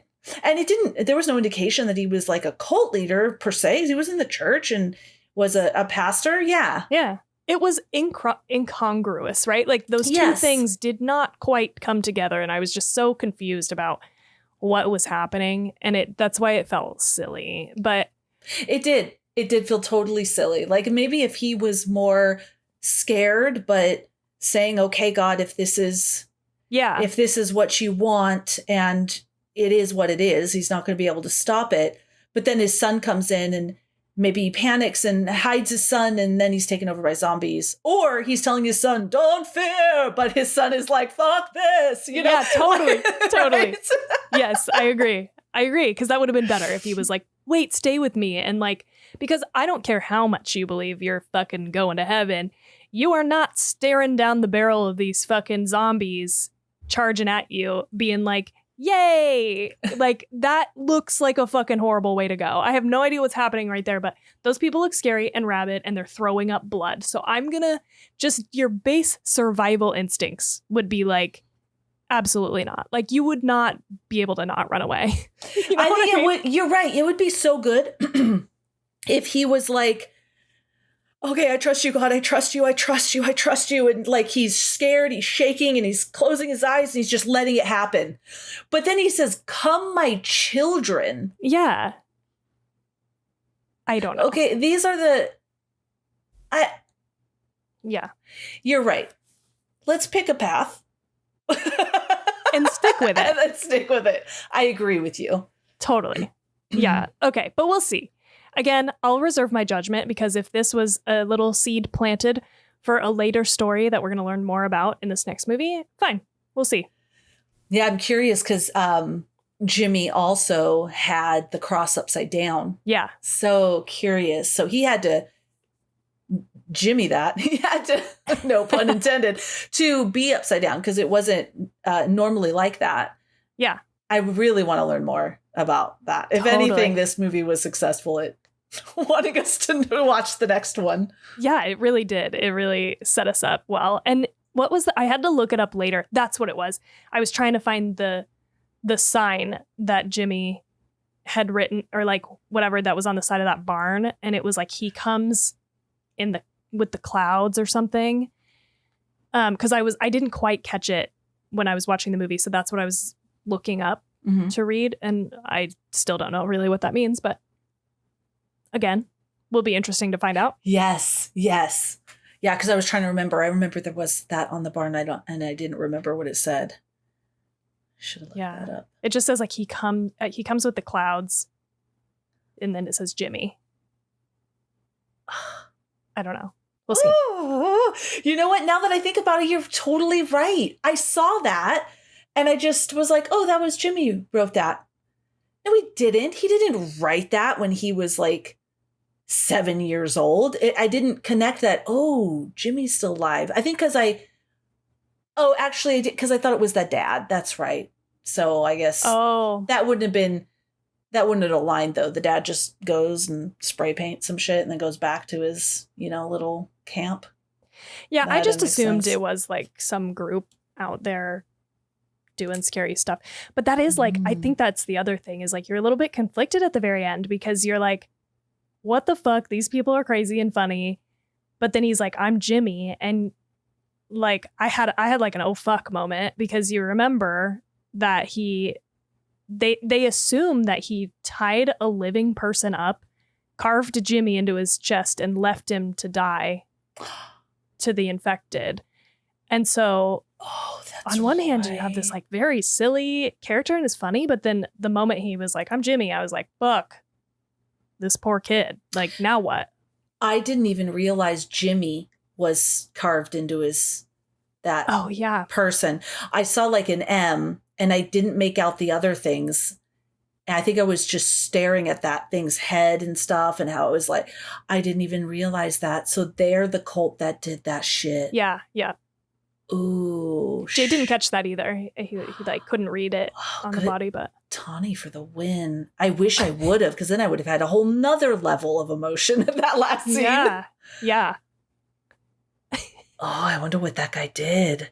Oh God, I can't wait. Okay, I'm ready for this. Yeah. Okay, yeah. You've talked me up. I'm excited to go tell Jade also these revelations. That's awesome. I will create a blog post, a more streamlined blog post of these ideas, and share them with with our little world. All right. Well, are you ready to rate it? Yes, let's do it. All right. Well, we will start with you. Tawny, what do you rate this movie? I think I'm going to give this a 3.8. Nice.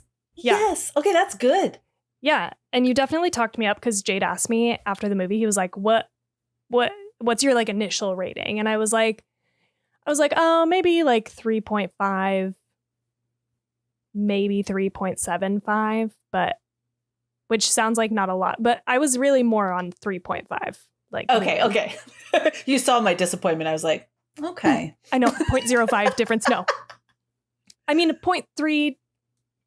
Yeah, difference. The only reason why I didn't give it a little bit more is I just don't think I enjoy this Danny Boyle's like filmmaking style. Like it's just a little too chaotic and choppy for me. And I don't really remember it being as prevalent in 28 Days Later. And did he do 28 Weeks Later? Oh, that's a really good question because that didn't come up. You didn't say that in the list of movies. And so it makes me wonder if... We wanted to binge all of these. I have not seen that one. Oh, yes. Sorry. I don't even know why I didn't mention that one. He did do 28 Weeks Later as well. Okay. I just don't remember those movies being as much like this. But this does feel to me like 127 Hours or like Slumdog Millionaire. Like those movies from in my memory, it's been a long time since I've watched them, but I remember them feeling sort of experimental in a way, like kind of choppy and just not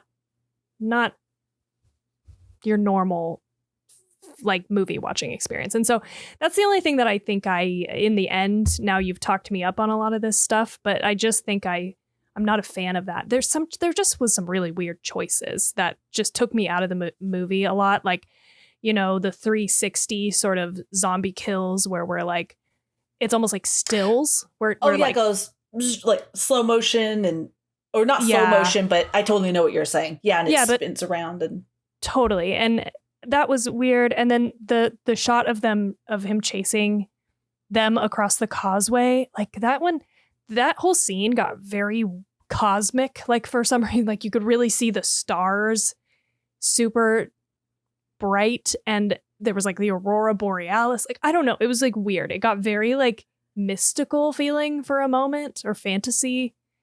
I found that weird. But again, I don't know. Maybe I'm really underestimating Danny Boyle as a filmmaker because I obviously had already like some of these things that we talked about. So maybe those things are for a reason and I just don't know what they are. But that's why I couldn't give it more. Like I looked at Bones and All. I gave Bones and All a 3.85. And I was like, I don't think I liked it as much as that. So nice. Okay. So 3.8, right? That's what you said. I am going to give this movie a 4.5. Okay. That's how much I liked it. I really do want to see it again. But maybe I shouldn't. Maybe I should just, because I don't know, just preserve this the experience. Yeah, this experience, exactly. I don't know. I feel like there's enough to unpack here that you could watch it again. I really would love to see it on a big, vibrant screen with surround sound again. The whole movie in that experience. I really enjoyed it. Had fun. I liked those elements, but especially on that big screen because it was just fast and in your face and it was dark and it was creepy and gritty and gross. But I do agree with a lot of those different elements threw me off too, like the dream sequence with the mom and the boy. Like what did, I mean, I don't know. Was that something like she can kill things? Like she's hallucinating? That was odd. Yeah. But overall, I really enjoyed it. Yeah. Well, good. I'm glad. Yay. Yay. So much fun. All right, friends. We don't know when we're going to give you. We don't know what we're going to do. We're going to talk. Because we again have been. You know this, traveling and doing all kinds of stuff, school, all of that. So now we are finally in a place where we could talk about what's our plan moving forward when should we record. So we will be doing that, and we will be sure you will. Okay, we will be doing that, and you will know because we will share. So stay tuned for that. But in the meantime, if you have seen 28 Years Later, please do share your favorite scenes, quotes, theories, respond to some of the stuff we brought up here on social media using the hashtag 2ChicksInAHorrorFlick. And while you're there, if you like us, please give us a follow. And what else, Tawny? If you like this show, you can support us. Wow, I really, really fucked that up in the beginning for no reason. If you like us and want to support us, we have a Patreon that you can check out. We do. Or you can, I don't know why I'm just because butchering. It's been like 2 months. Yeah, totally. It's been so long. Or you can give us a like, review, and subscribe on whatever podcatcher you're listening to us on. And that's it. So we see you next time. We hope you have such a good night. No nightmares.